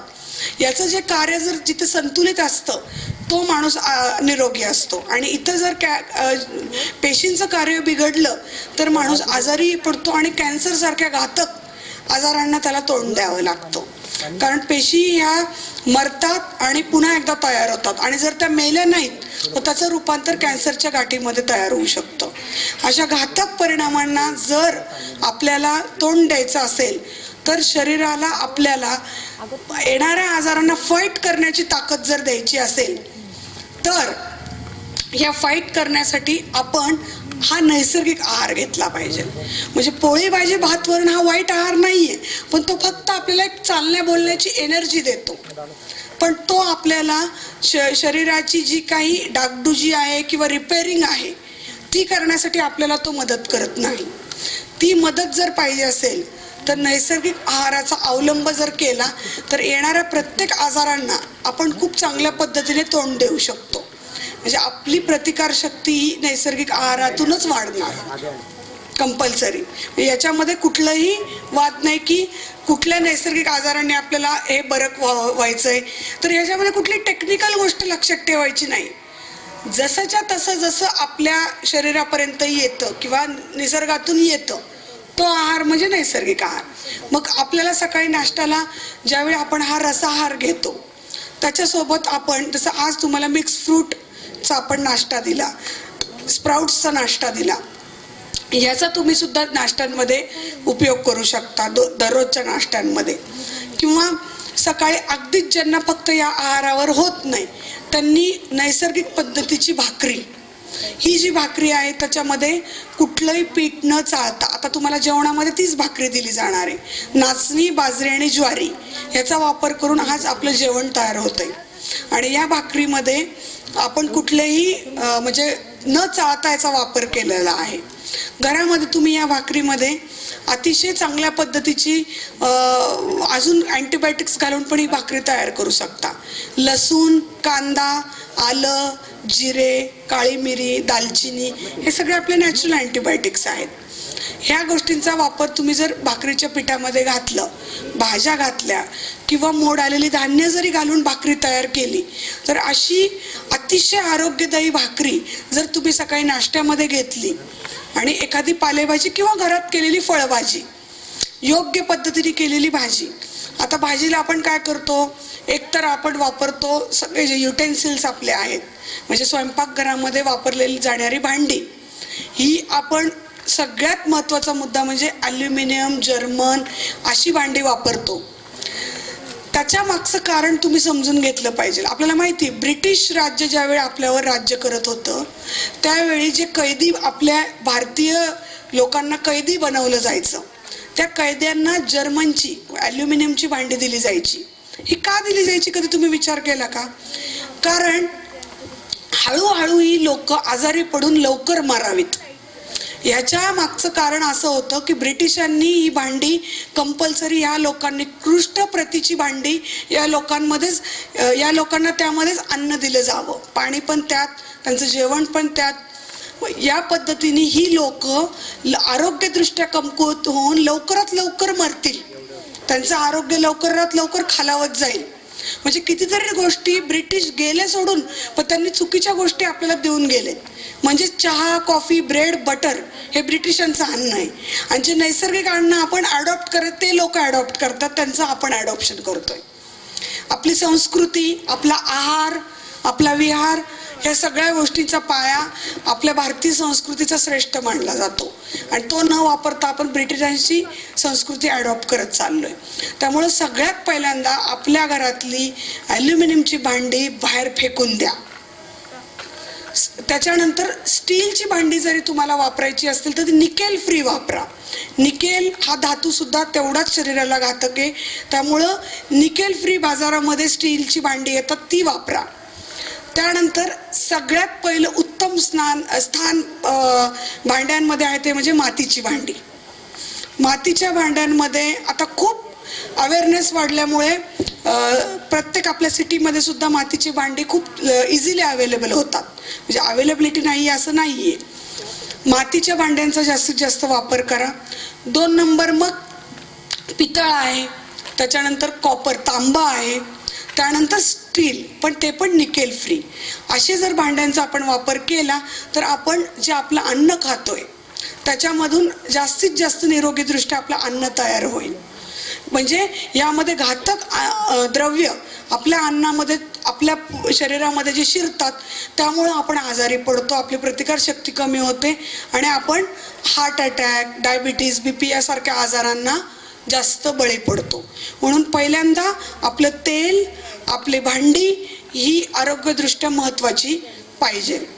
त्यानंतर आपण परत ब्रेकफास्टकडे वळूयात. आपला हा ब्रेकफास्ट जो आहे, ज्याची सुरुवातच आपण एक सकाळपासून करतो खाण्याची, तीच आपली आरोग्यदृष्ट्या पाहिजे. तर त्याच्यामध्ये आपलं जे भाकरी आहे ती 3 पिठांची एकत्र भाकरी, त्याच्यामध्ये जर तुम्हाला जास्त कॅल्शियम अजून घ्यायचं असेल तर आपले शुक्रवारचे फुटाणे असतात, त्याची जी काळी वरची कवर असतात त्यात सगळ्यात जास्त कॅल्शियम असतं. त्याची पावडर करून जर आपण भाकरीच्या पिठामध्ये ॲड केली आणि जर त्याचं थालीपीठ, पराठा किंवा भाकरी अशा पद्धतीने आपण त्यात घालू शकतो. त्याच्यानंतर आपल्याला सगळ्यात महत्त्वाचा मुद्दा आहे की आपलं हार्ट, कोलेस्ट्रॉल चांगलं राहावं म्हणून आपण भाकरीच्या पिठामध्ये जवस आणि तीळ, प्रोटीनयुक्त आहार, तीळ आणि जवस याची पावडर सुद्धा आपण भाकरीच्या पिठामध्ये घालून भाकरी तयार करू शकतो. म्हणजे इतका आरोग्यदायी सकाळचा नाश्ता, रोज वेगवेगळ्या पद्धतीने आपण वेगळी भाजी घालून अतिशय चांगल्या पद्धतीने सकाळी भाजी आणि भाकरी, शेतकऱ्याचा नाश्ता म्हणून शेतकरी आपले कमीत कमी आजारी पडतात. तर शेतकऱ्याचा नाश्ता हा आपण सकाळी आहारामध्ये घेतला पाहिजे. त्याच्यानंतर आहारात सगळ्यात महत्त्वाचा मुद्दा आहे की कुठलंही कॉम्बिनेशन एकत्र करून खावं आणि कुठलं एकत्र करून खाऊ नये, हे खूप महत्त्वाचं आहे. जसं आपण कुठली पण ज्यावेळी आपण कुठली गोष्ट आपण जोडीने बघतो, आता समजा आपल्याला एक जोडी घ्यायची, त्यावेळी आपण आपली लेवल बघतो आणि तीच मॅच झाली तर आयुष्य पुढे जातं. तसंच सेम अन्नाचं आहे. जे अन्न आपण एकत्र चांगलं करून पोटात घातलं तेच अन्न चांगलं चांगलं पचू शकतं आणि ते अन्न आपल्याला चांगलं आरोग्य देऊ शकतं. म्हणजेच त्या जोड्या ह्या निसर्गाप्रमाणे ठरलेल्या आहेत. दूध आणि फळं एकत्र जर केले तर त्याचं विषात रूपांतर होतं निसर्गाच्या नियमांप्रमाणे. आणि त्यामुळे नेमकं होतं काय, ज्यावेळी आपण कुठले अन्न पोटात घालतो तेव्हा प्रोटीन, फॅट्स आणि कार्बोहायड्रेट्स ह्याला बाजूला काढून त्याचं वेगवेगळं पचन केलं जातं. आणि ज्यावेळी हे एकत्र केलं जातं त्यावेळी ब्रेनला जास्तीत जास्त ॲसिड फॉर्मेशन सिक्रिशन्स बाहेर टाकावं लागतं. आणि हेवी ॲसिड सिक्रिशन्समुळे ॲसिडिटी, अपचन, गॅसेस आणि अनावश्यक वेट वाढणं, आजारी पडणं, इरिटेशन्स वाढणं या गोष्टी तयार होतात. आपण आता महिलांमध्ये बघतो की मानसिकता सुद्धा आपली खूप म्हणजे आपण इतके बिझी असतो की मानसिक आजार आपल्याला होतात, डिप्रेशन येतं, स्ट्रेस येतो. पण तुम्हाला आज इतकं महत्त्वाची गोष्ट सांगते की आहारातूनच आपण आपलं मानसिक आरोग्य सुद्धा चांगलं ठेवू शकतो. कारण ब्रेन आणि आपलं पोट यामध्ये एक वेगस नर्व नावाची आपली नर्व असते, मोठी नर्व, ती एकमेकांना अटॅच असते. आणि ज्यावेळी जे आपण अन्न खातो त्यावेळी मेंदूला त्याचे संकेत पोचवले जातात. आणि त्याच पद्धतीचं आपलं मन, जैसा अन्न वैसा मन, ही जी आपण म्हणतो सुविचार आहे की त्याप्रमाणेच जसं आपण खातो तसं आपलं मन तयार होतं. म्हणून कुठलाही आजार असू देत, आपला आहार हाच इतका महत्त्वाचा असतो की आजारी पडण्याचं कारण हे सुद्धा आपण ओळखून घ्यायचं की आपला आहार चुकीचा आहे म्हणून आपण आजारी पडतो. तर ब्रेकफास्टमध्ये आपण या भाकरीचा वापर करू शकतो. कच्चा आहार, फळं आहेत, स्प्राउट्स आहेत, मोड आलेल्या शेंगा आहेत. शेंगदाण्यांमध्ये सगळ्यात जास्त प्रोटीन्स आहेत की जरी बदाम प्रत्येकालाच परवडतील असं नाही आहे, तर बदामाची जागा आपले शेंगदाणे घेऊ शकतात. आणि आपल्या स्वयंपाकघरामध्ये एक सगळ्यात चांगलं अँटीबायोटिक, अँटी इन्फ्लमेटरी, अँटीपायरेटिक एक जे किंवा अँटी डायबेटिक म्हणू आपण त्याला, सगळ्यात महत्त्वाचं आहे ते म्हणजे आपल्या गृहिणींच्या ओळखीचं ते म्हणजे जिरे. जिरे इतके आरोग्यदायी आहेत की तुम्ही त्याचं जिरे ज्यावेळी फोडणीत टाकता त्यावेळी जर ते खूप करपून जर गेलं तर त्याचा उपयोग होत नाही, म्हणून त्याला कच्च्या स्वरूपात घेतलं पाहिजे. मग जिऱ्याचं पाणी, जिऱ्याची पावडर करून तुम्ही सकाळी जर जिऱ्याचं पाणी घेतलं तर तुमची शरीर शुद्धी खूप चांगली होईल. टॉक्सिन्स बाहेर पडतील जे आपण रोज घेतोय बॉडीमध्ये. रक्त शुद्ध होऊ शकतं, प्रतिकारशक्ती चांगली होऊ शकते आणि सगळ्या गोष्टींना ते प्रोटेक्ट करू शकतं. म्हणून जिऱ्याचं पाणी हे खूप आरोग्यदायी मानलं जातं. म्हणून जिरे, आता तुम्हाला एक गोष्ट खूप महत्त्वाची सांगते की जिरे आणि केसर, केसर मिळतं माहिती आहे आपल्याला, केसरमध्ये जेवढे गुण आहेत तेवढे जिऱ्यामध्ये आहेत. गाळून घ्यायचं का? हा सांगते. जिऱ्याची पावडर ज्यावेळी आपण गरम पाण्यामध्ये घालतो त्यावेळी न गाळताच ते प्यायचं आहे. आपल्याला पावडरच अगदी बारीक करायची की जेणेकरून आपल्याला ते मिक्स करून प्यायचं आहे. इमिजिएटली कोमट पाण्यामध्ये चांगलं हलवून आपण घेऊ शकतो किंवा रात्रभर त्याला भिजत ठेवून सकाळी ते पाणी कोमट करून पण घेऊ शकतो. जिरे पोटात जाण्याचं महत्त्वाचं आहे. शहाजिरे पण चालतील, जिरेही चालतील, नॉर्मल जिरे पण चालतील, दोन्हीचे गुण एकच आहेत. तर जिऱ्याचं पाणी तितकंच महत्त्वाचं आहे. त्यानंतर नाश्ता झाल्यानंतर वेळ येते लंचची. लंचमध्ये आपल्याला ज्यावेळी पूर्ण जेवण घ्यायचं आहे, आपण कसं जेवतो, पोळी, भाजी, भात, वरण, दही, ताक, लोणचं, पापड, सगळ्या गोष्टी आपण एकत्र खातो. पण निसर्गाच्या नियमांप्रमाणे प्रत्येक गोष्टीचा ग्रुप ठरलेला आहे, फूडचा एक ग्रुप ठरलेला आहे. आता आपल्याला ठरवायचं आहे की एकतर पोळी भाजी, नाहीतर एकतर वरण भात. ताक, दही, दूध याला वेगळं स्थान आहे.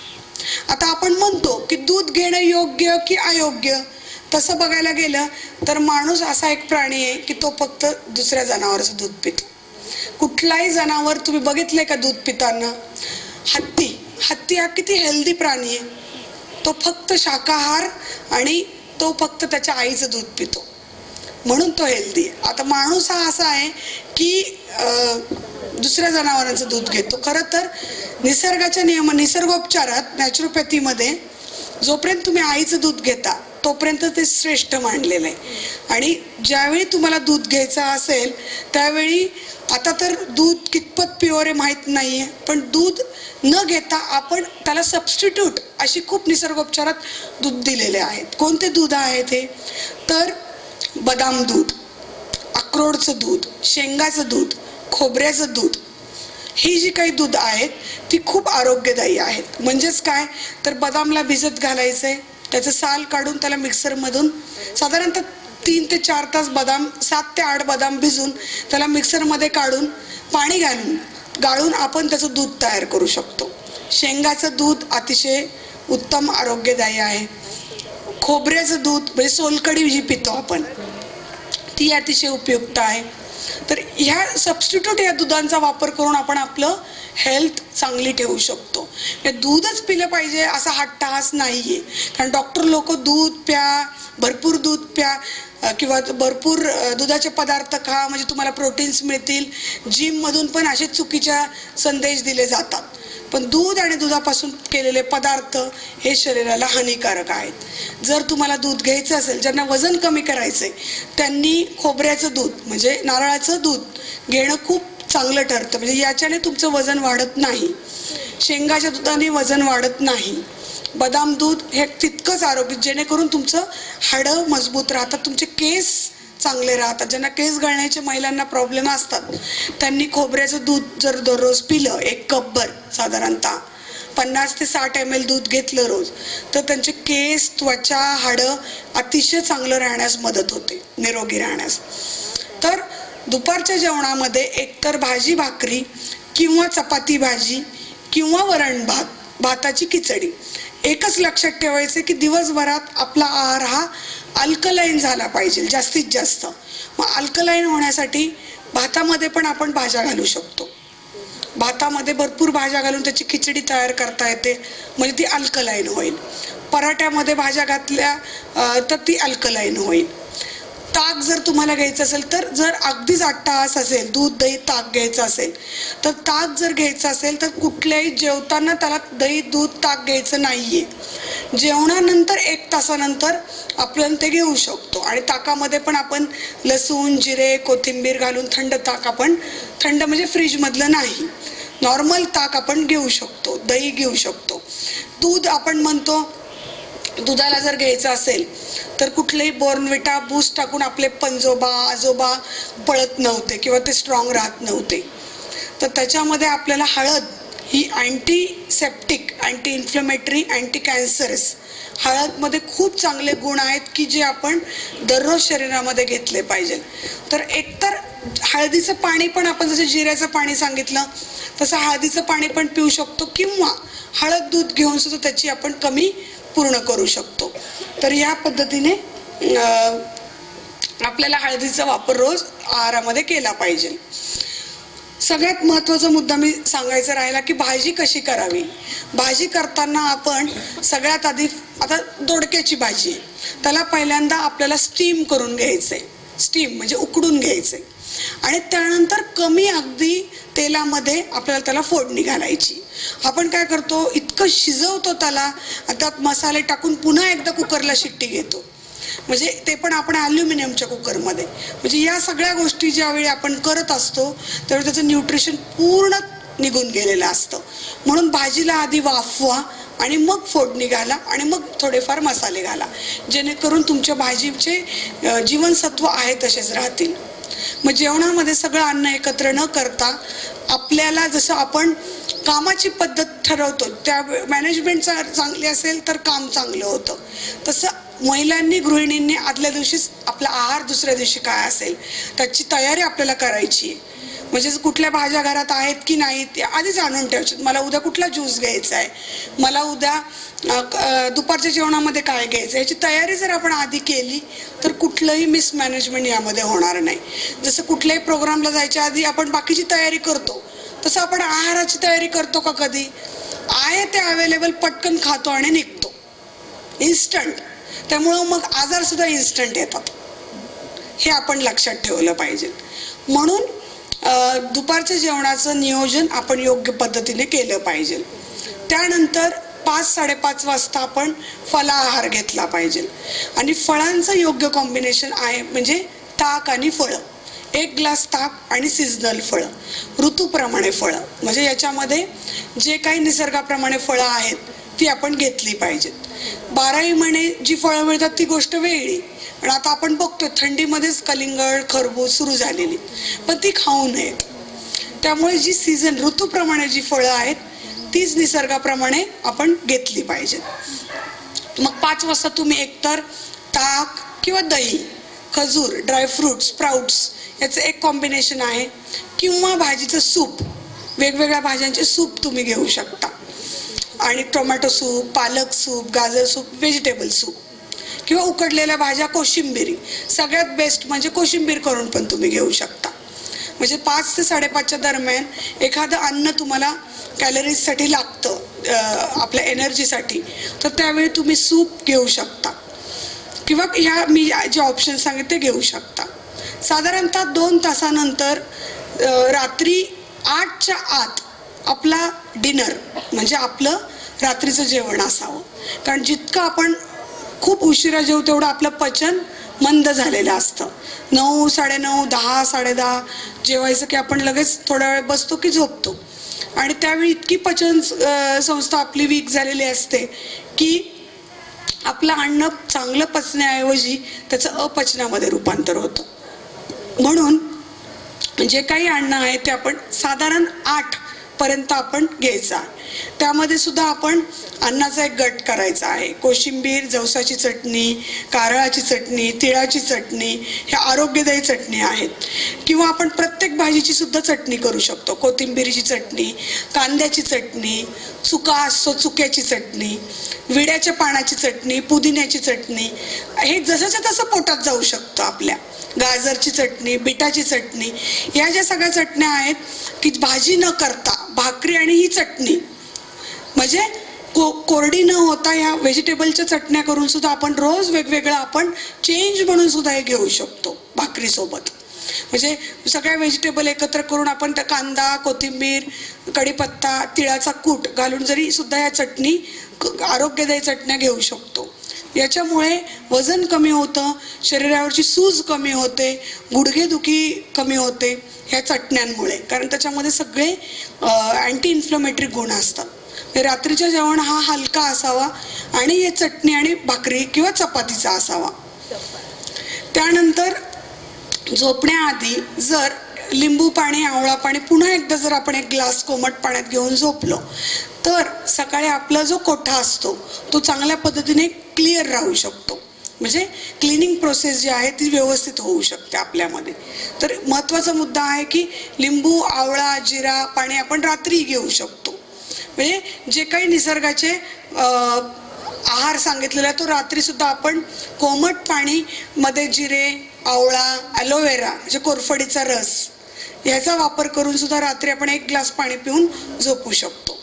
मग या सगळ्या आहारांमध्ये दररोज आपण हा आहार जर व्यवस्थित ठेवला तर आपली प्रतिकारशक्ती साधारण ते 8 दिवसातच तुमच्या लक्षात येईल की माझी होणारी ॲसिडिटी हळूहळू कमी व्हायला लागली आहे, माझा उत्साह वाढायला लागला आहे, मी जे 1 किलोमीटर आधी न थकता चालत होते ते 2 किलोमीटर चालायला लागली, मला आधी दम लागत होता तो आता लागत नाही आहे. एक लहान लहान गोष्टींमध्ये तुम्हाला तुमच्या स्वतःच्या खूप इम्प्रूव्हमेंट्स दिसतील 8च दिवसांमध्ये. तुम्ही स्वतःला इतकं चांगलं बनवताल. आता तुम्ही म्हणताल मग आम्ही ज्यावेळी बाहेर गावी जातो, सणावाराला जातो, प्रोग्राम्सला जातो, मग तिथे काय करायचं? तर निसर्गाच्या नियमांप्रमाणे 25 दिवस हा आहार जर नैसर्गिक नियमांप्रमाणे असेल आणि 5 दिवस हा तुम्ही तुमच्या पद्धतीने अडचणी आल्या तरी सुद्धा तो शरीर आपलं बॅलन्स ठेवतो. पण आपण उलट करतो आणि त्यामुळे काय होतं की हा आहाराचं गणित चुकतं आणि त्यामुळे आपल्या शरीराचं गणित चुकून जातं. म्हणून 25 ते 5 अशा याचा आपण रेशिओ ठेवायचा आहे की जरी आपल्याला 25 दिवसामध्ये आपण इतकी आपली प्रतिकारशक्ती चांगली केली की जरी एखाद्या वेळेस आपल्याला चुकून नाईलाजास्तव काही खाण्यात आलं बाहेरचं तरी पण बॉडी ते मेंटेन आणि बॅलन्स करायला तयार असते. त्यामुळं आपण कुठलंही आहार घेताना आधी स्वतःच्या प्रकृतीप्रमाणे नैसर्गिक आहार आपला असला पाहिजे हे लक्षात ठेवायचं आहे.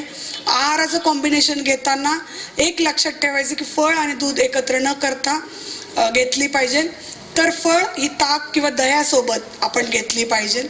सगळं जेवण एकत्र न करता आपण त्याचं वेगवेगळ्या पद्धतीने म्हणजे भाकरी भाजी किंवा वरण भात ह्या दोन्हीचं रूपांतर वेगवेगळ्या ग्रुपमध्ये केलं पाहिजे. स्प्राउट्स, ड्रायफ्रूट्स, सूप आणि फ्रूट्स ह्याचा एक गट तयार करायचा आहे. आणि म्हणजे फळं आपण काय करतो, बरेच जण जेवताना पण काही जण घेतात. त्यामुळे फळांना जेवताना न घेता फळं, सॅलेड, स्प्राउट्स, जसं आज तुम्हाला नाश्त्यात सकाळी दिलं होतं, स्प्राउट्स आणि फळं हे योग्य आरोग्यदायी कॉम्बिनेशन आहे. त्याची जोडी योग्य आहे. त्यामुळे ह्या जोडीप्रमाणे त्याला घ्यायचं आहे. आणि जेवताना फळं, दूध, ताक, दही हे न घेता जेवण म्हणजे जेवण प्रॉपर आपण करायचं आहे. त्याच्यामध्ये 2 ग्रुप तयार करायचे. तर या पद्धतीने जर आपल्याला आहार आपण व्यवस्थित ठेवला तर नक्कीच आपण स्वतःला आरोग्यदायी बनवू शकतो. आणि यामध्ये निसर्गोपचाराप्रमाणे काही एक्सटर्नल म्हणजे बाह्योपचार पण आहेत. त्यामधली एक मड थेरपी आपण ह्याच्यामध्ये घेणार आहोत आपल्या जेवणानंतर. त्याच्यानंतर लपेट म्हणजे पाण्याची लपेट जी असते ती सुद्धा आपण बांधू शकतो.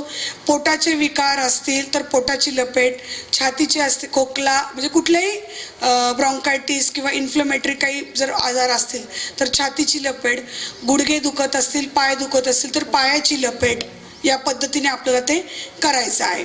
तर लपेट कशी बांधायची आहे, फॉर एक्झाम्पल पोटाची लपेट आपल्याला बांधायची आहे. तर पहिल्यांदा पोटाला गरम शेक द्यायचा आहे. कुठल्याही माध्यमातून तुम्ही गरम शेक देऊ शकता. तर पहिल्यांदा काय गरम शेक देतो, कुठल्याही माध्यमातला असू देत.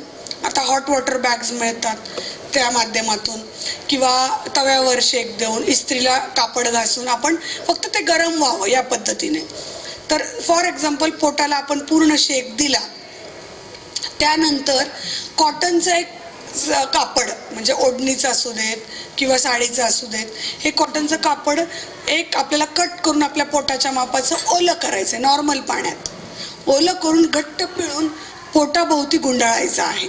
आणि त्याच्यावर गरम कापड, गरम म्हणजे गरम नाही करायचं तर शॉलचं किंवा आपल्याला वुलनचं कापड, मफलर टाईप पातळ ब्लँकेट म्हणतो त्याला पण त्याच मापाचं कट करायचं आहे. आणि त्या ओल्या कापडाच्या वरून ते कोरडं कापड आपल्याला बांधायचं आहे. साधारणतः 3 तास त्याला ठेवायचं आहे की जेणेकरून ब्लड सर्क्युलेशन वाढतं त्या जागेवरचं आणि तिथला आजार कमी होण्यास मदत होतो. म्हणजे पचनशक्तीचे कुठलेही प्रॉब्लेम असू देत, तुम्ही बघताल ॲसिडिटी झाली असेल तर ही लपेट इमिजिएटली बांधून बघा. विदिन 15 ते 20 मिनिटात तुमची ॲसिडिटी गायब होऊन जाईल लगेच. किंवा पचनासंदर्भातले कुठलेही आजार, पोट वाढलेलं असेल, वजन जास्त असेल तरी सुद्धा तुम्ही ही लपेट पोटाला बांधू शकता. त्याच्यानंतर गुडघे दुखतायत, गुडघ्यांना ही लपेट बांधू शकता. खोकला आहे, छातीला ही लपेट बांधू, सेम हीच प्रोसेस. कंबर दुखती, कमरेला आपण ही लपेट बांधू शकतो. थायरॉइड असेल गळ्याला, पण गळ्याला हळू, जोरात नाही, त्यामुळं गळ्याला आपल्याला हळूच ही लपेट बांधायची जेणेकरून थायरॉइड ही ग्रंथी आपल्या गळ्यामध्ये असते बटरफ्लाय शेपची.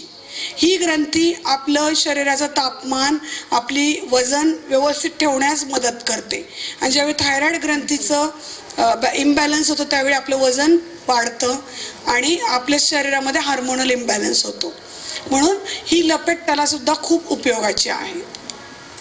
आता पुढचं सेशन जे आहे ॲक्युप्रेशरचं ते मी खाली येऊन तुम्हाला काही गोष्टी खूप महत्त्वाच्या आहेत ते शिकवणार आहे. आता आपल्या शरीरामध्ये 2 आपल्याला तळवे आहेत, हात आहेत, बरोबर निकिता?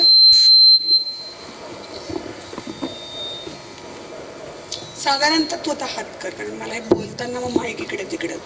आपल्या ह्या तळव्यांमध्ये पूर्ण आपल्या शरीराचे ऑर्गन्स आहेत पूर्ण. आता आपल्याला होतं काय, काही वेळेस आपण प्रवासात असतो किंवा घरी अचानक डोकं दुखायला लागतं किंवा कुठलाही पेन्स व्हायला लागतात त्यावेळी आपण पटकन पेन किलर खातो.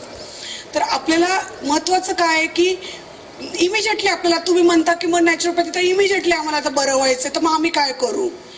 हा खूप इफेक्टिव्ह उपाय आहे की जेणेकरून तुम्ही हा करू शकता.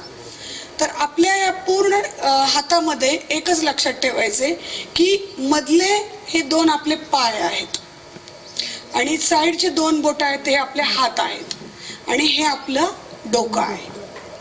आलं लक्षात? तर या मधल्या 2 बोटांना आपल्याला पाय समजायचे, म्हणजे हे पाय आहेत, हे दोन्ही हात आहेत आणि हे आपलं डोकं आहे. म्हणजे कुठलेही आजार ज्यावेळी येतात, समजा आपल्याला डोकं खूप दुखतंय, त्यावेळी आपला जो अंगठ्याचा वरचा पेर आहे त्या पेरामध्ये आपले सगळे पूर्णपणे डोक्याचे पॉइंट्स असतात. म्हणजे ज्यावेळी आपलं डोकं खूप दुखतंय त्यावेळी आपण साधारणतः हे नख आहे, नखाच्या मागे आपला मेंदूचा मागचा भाग आहे, म्हणजे मानेच्या खालचा भाग, तिथे आपल्याला पॉइंट्स, प्रेशर पॉइंट दाबायचे आणि साधारणतः नखाच्या पुढून सुद्धा आपल्याला प्रेशर पॉइंट दाबायचे. कंटिन्यू न दाबता आपल्याला एक सर्जिकल टेप मिळतो साधारणतः मेडिकलमध्ये, आणि घरामध्ये आपल्या मूग असतात, हिरवे मूग, त्या टेपला मूग चिटकून त्या पॉइंटला आपल्याला बघायचं आहे. आता तुम्ही म्हणताल कसं ओळखायचं की तोच पॉइंट आहे? तर साधारणतः घरामध्ये एक पेन किंवा पेन्सिल असतं, त्याला दाबून बघायचंय. जर तिथे दुखलं तर समजायचं आहे की तो पॉइंट तुमच्या डोक्याचा आहे. म्हणजे या पूर्ण पेराला तुम्हाला दाबून चेक करायचंय की आपलं डोकं कुठं दुखतंय. साधारणतः मागून तुम्ही हळूहळू प्रेस करत असं आपल्याला दाबत दाबत चेक करायचंय पूर्ण या पेरापर्यंत. इथून खालचा भाग डोक्याचा नाहीये, त्यामुळे खाली जायची गरज नाहीये. साधारणतः आपल्या बोटाचा हा जो भाग आहे वरचा एवढाच, तो फक्त आपला डोक्याचा भाग. मानेचा असेल तर या बोटाच्या पेरापासून खाली, म्हणजे साधारणतः मागचा भाग आणि पुढचा भाग, पुढचा भाग आणि मागचा भाग, हा आपला जो गळा आणि मागचा भाग. कुठलाही हात चालतो, दोन्ही हातामध्ये दोन्ही गोष्टी आहेत. ठीक आहे, मग साधारणतः आधी आता डोक्याचा विषय, आपण आधी डोक्याचं बघूया. तर मानेचा हा भाग आहे, मान दुखत असेल, मान उघडली असेल तर फक्त मानेच्याच भागाला आपल्याला टोचून बघायचंय की कुठं दुखतंय नेमकं. तर मानेचा हा खालचा जो भाग आहे त्याच्यावर प्रेस करून बघायचंय, जिथे दुखेल तिथं तो पॉइंट आपला दुखतोय आणि तोच पॉइंट आपला सिलेक्टिव्ह पॉइंट आहे. म्हणजे हा पॉइंट आपल्याला कॉन्सन्ट्रेट करायचा आहे. ठीक आहे. त्यानंतर छातीचा भाग, छातीमध्ये जळजळ होत असेल, दुखत असेल, मस्क्युलर पेन असेल, साधारणतः हा जो पूर्ण पार्ट आहे तो आपला छातीचा पार्ट आहे. मग इथे दाबून तुम्हाला प्रेस करून बघायचंय की कुठे दुखत आहे. त्यानंतर आपण वळूयात पायांकडे. मधले जे 2 आहेत ते पाय आहेत. साधारणतः हे आहेत टाचा आहेत, ह्याच्या 2 टाचा आहेत. मग आपल्याला एक लक्षात ठेवायचं की कुठला आहे, तर आपल्या हाताप्रमाणे मधले 2 बोट, उजवा पाय, डावा पाय. ठीक आहे, उजवा पाय, डावा पाय, याप्रमाणे. डाव्या पायात दुखत असेल तर डावं बोट वापरायचंय, उजवा पाय दुखत असेल तर उजवं बोट वापरायचंय. तर साधारणतः या 2 बोटांमध्ये आपल्याला चेक करायचंय की पेन्स कुठे आहेत ते. तर किती पण पाय दुखत असू देत हे लक्षात ठेवायचंय. तर साधारणतः मागचा हात असा, मधले जे 2 आहेत हे पेर, हे गुडघ्यांची आहेत. म्हणजे साधारणतः ही टाच सोडली तर इथे आपण आलो, हा फ्रंट पोर्शन, या फ्रंट पोर्शनला आपण इथे प्रेस करून बघायचंय. गुडघे जर दुखत असेल तर 100% इथं पेन होणार, 100% होतच. पेन नाही तर मग तिथं पेन नाहीये, मग पॉइंट चुकतोय असं लक्षात ठेवायचं. मग या 2 पॉइंटला दाबून आपल्याला इथे मूग लावून टाकायचं आहे. ह्या तुमच्या मांड्यांमध्ये तुम्हाला प्रेस करून बघायचंय साधारणतः. त्यानंतर हा जो पार्ट आहे तो गुडघ्याच्या खालचा, म्हणजे आपले काफ मसल्स, इथे आपल्याला प्रेस करून दोन्ही याला बघायचंय. आणि इथे हा जो पॉइंट आहे जो टाचेच्या पुढचा. त्याचप्रमाणे इकडेही जे आपले काफ मसल्स असतात तिथं त्याप्रमाणे आपण पॉइंट चेक करत जायचे. सेम ती गोष्ट आहे हात. ही जी 2 बोटं आहेत ती आपल्या हाताचं मार्गदर्शन करतात. हाताला सुद्धा जी तळव्यांची बोटं 1 2 3 4 5 ही बोटं आणि हे तळवे. त्यानंतर हा मधला भाग, साधारणतः हा भाग, ही आपले दंड, साधारणतः हे दंड, मधला भाग, हात, तळवे दोन्ही हाताचे. कुठल्याही हाताबद्दलचे प्रॉब्लेम्स असू देत, हात फ्रॅक्चर झालेला असू देत, हात निखळलेला असू देत किंवा स्प्रेन आलेला असू देत, या 2 हातांना तुम्ही प्रमोट करायचे. ठीक आहे, म्हणजे करंगळी आणि तुमचं इंडेक्स फिंगर. ठीक आहे, टोचून बघायचे. करेक्ट, हे टोचून बघायचंय. जिथं दुखेल तिथला पॉइंट आपला दुखतोय. आणि त्यानंतर मग ज्यावेळी आपण दोन्ही पायांच्या मध्ये आपलं ॲनस, म्हणजे मूळव्याध किंवा पोट साफ न होणे किंवा फिशरचा त्रास असणे, दोन्ही पायांच्या मध्ये असलेलं म्हणजे आपलं ॲनस, आपलं गुदद्वार, हा पॉइंट आहे. त्या पॉइंटला आपल्याला तो पॉइंट लावायचा आहे. जर आपल्याला फिशरचा किंवा कोंब मूळव्याचा त्रास असेल तर इथे पेन्स होतात. त्यामुळे इथे आपण प्रेस करून जर बघितलं तर आपल्याला तिथं पेन्स होतात. इथून जर खाली आलो तर हे आपली आतडी आहेत पूर्ण. म्हणजे जर आपल्याला त्याचप्रमाणे एक सांगायचं राहिलं, मधल्या भागातनं परत पुढं आलो तर जे काही पाळी संदर्भातले आजार आहेत हे आपलं गर्भाशय आहे, किंवा कुणाला इनफर्टिलिटीचा प्रॉब्लेम आहे किंवा पाळी संदर्भातले कुठलेही प्रॉब्लेम, खूप पोट दुखतंय पाळीमध्ये किंवा भरपूर ब्लिडिंग जातं किंवा होत नाही, कुठलेही प्रॉब्लेम्स असू देत, साधारणतः 2 बोटांच्या मधला हा पॉइंट म्हणजे गर्भाशयाचा पॉइंट. हा कंटिन्यू जर दाबून ठेवला, जर पाळीच्या 3-4 दिवसापासूनच जर त्याला तुम्ही मूग लावून ठेवायला सुरुवात केली तर नक्कीच त्याचं खूप चांगलं म्हणजे तुम्हाला रिझल्ट्स येऊ शकतात. लावून आपण काम करू शकतो. शक्यतो डाव्या हाताला लावा, म्हणजे मग पाण्यात हात जाणार नाही. सुजोक म्हणजे एक मेडिकल मध्ये सर्जिकल टेप नावाचा एक टेप मिळतो. सर्जिकल टेप द्या म्हणायचं, प्रत्येक मेडिकल मध्ये मिळतो. त्याला मूग लावून इथे चिटकून टाकायचं आपल्याला. मूग, मटकी, हरभरा काही पण चालेल, जेणेकरून तिथे टोचलं पाहिजे, प्रेस झालं पाहिजे. एक पॉइंटला एक मूग, परत दुसऱ्या पॉइंटला दुसरा. समजा हात पण दुखतात, पाय पण दुखतात, दोन्ही दुखतात तर दोन्हीला लावा पॉइंट. जिथं जिथं दुखतं तिथेही तुम्ही ते करून बघू शकता. हे इन्स्टंट जेव्हा आपल्याला खूप दुखतं, ज्यावेळी गोळी घ्यायची वेळ येऊ नये म्हणून आपण ॲक्युप्रेशर पॉइंट्स तिथं अप्लाय करू शकतो.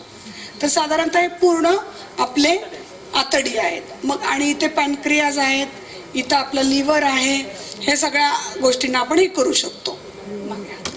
आता ही आपली पाठ, ही आपली पाठ आहे.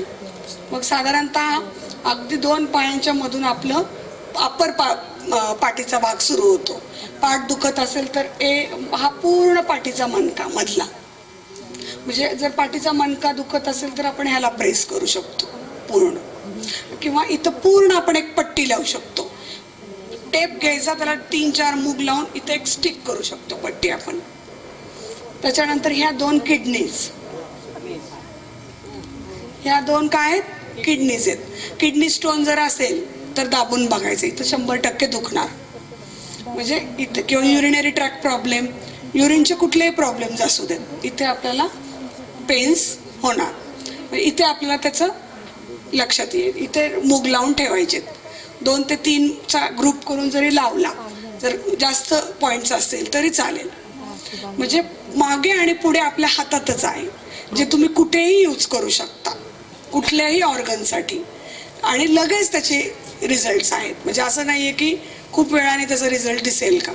तर या दोन्ही हातामध्ये आपलं आरोग्य आहे. मग कितीही गुडघेदुखी असू देत, आपल्या नैसर्गिक आहारासोबत दररोज जर हे पॉइंट्स तुम्ही लावले तर आपल्या गुडघ्यांना खूप चांगला उपयोग होऊ शकतो. ती लपेट सुद्धा त्यात बांधायची, जे मी सांगितलेली आहे. म्हणजे जर हे 3-4 उपचार जर तुम्ही घरात लगेचच्या लगेच सुरू केले तर गुडघ्यातून नक्कीच मुक्तता होऊ शकते किंवा कुठल्याही आजारातून होऊ शकते.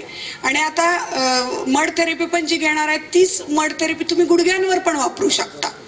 म्हणजे आता ती आपण उन्हाळ्यासाठी डोळ्यांवर ठेवणार आहोत, पण सेम तीच गुडघ्यांवर सुद्धा तुम्ही वापरू शकता. किंवा भाजलेल्या जागेवर सुद्धा थंड मातीचा लेप लावू शकता. नॉर्मल माती जरी म्हणजे मिळाली नाही तर मुलतानी मातीचा वापर तुम्ही करू शकता. मातीचे खूप उपचार आहेत. तर ओली माती ही तुम्ही तुमच्या केसांनाही लावू शकता. त्याच्यामध्ये जर तुम्ही मातीने केस धुतले तर केस अतिशय आरोग्यदायी होतात. फक्त माती स्वच्छ पाहिजे, चाळलेली पाहिजे. आता जी माती आपण करणार आहोत ती 2 फूट, कुठली 2 फूट खड्डा खणलेली माती काढलेली पाहिजे, जी स्वच्छ पाहिजे, ज्याच्यामध्ये कुठलाही कचरा नको. ती चाळून वाळून बारीक पावडर करून ठेवलेली पाहिजे ज्यावेळी केसांना वापरतात. आणि ज्यावेळी गुडघ्यांना वापरताल तेव्हा अगदी बारीक जरी नसेल तरी चालेल, मीडियम असेल तर लेप करून आपण डायरेक्ट गुडघ्यांवर वापरू शकतो. फक्त ज्यावेळी गुडघा खूप दुखावतला असेल किंवा मार लागलेला असेल तर गरम पाण्यामध्ये माती मिक्स करून ती आपल्याला गरम मातीचा लेप तिथं लावायचा आहे, एवढं लक्षात ठेवायचं आहे. आणि पोटाला लावताना सुद्धा थंड मातीचा गार लेप जर लावला तर उष्णतेचे सगळे प्रॉब्लेम्स आपले पूर्ण कमी होऊन जातात. म्हणजे अशी बहुगुणी माती दररोज आपण खरं तर त्याला वापरलं पाहिजे. आज त्याचं एक प्रात्यक्षिक आपण जेवणानंतर बघणारच आहोत. म्हणजे आपल्याला बसल्या ठिकाणीच पूर्ण रिलॅक्स मूडमध्ये आपल्याला गणेश इरकलची टीम गाईड करणार आहे आणि नक्कीच त्याचा लाभ तुम्हाला मिळेल, खूप छान वाटेल असं मी व्यक्त करते. आणि साधारणतः आता भुकेची वेळ झाली आहे. प्रत्येकाच्या पोटात कुठले प्राणी ओरडतात मला माहीत नाही, पण ओरडत असतील. तर नक्कीच आपण आता या लेक्चरमधून जो काही आपल्याला गोष्ट कळाली आहे ती आपण स्वतः ॲडॉप्ट करायची आणि घरी डे टू डेमध्ये करायला सुरुवात करायची. आपला आहार बदलायचा आहे, गोळ्या औषधांपासून दूर राहायचं आहे. आणि जे काही उपचार आज सांगितलेले आहेत, ॲक्युप्रेशर असू देत, मातीचे उपचार असू देत, योगा असू देत, झुंबा असू देत, प्राणायाम असू देत, एरोबिक्स असू देत, जेवढ्या 7-8 प्रकारच्या गोष्टी आज इथून आपण शिबिरातनं शिकलोय त्या घरी निदान 50% तरी करण्याचा प्रयत्न करायचा आहे की जेणेकरून तुमचं हे शिबिर आणि तुमचं आरोग्य हे सार्थकी लागेल. ठीक आहे. Thank you so much.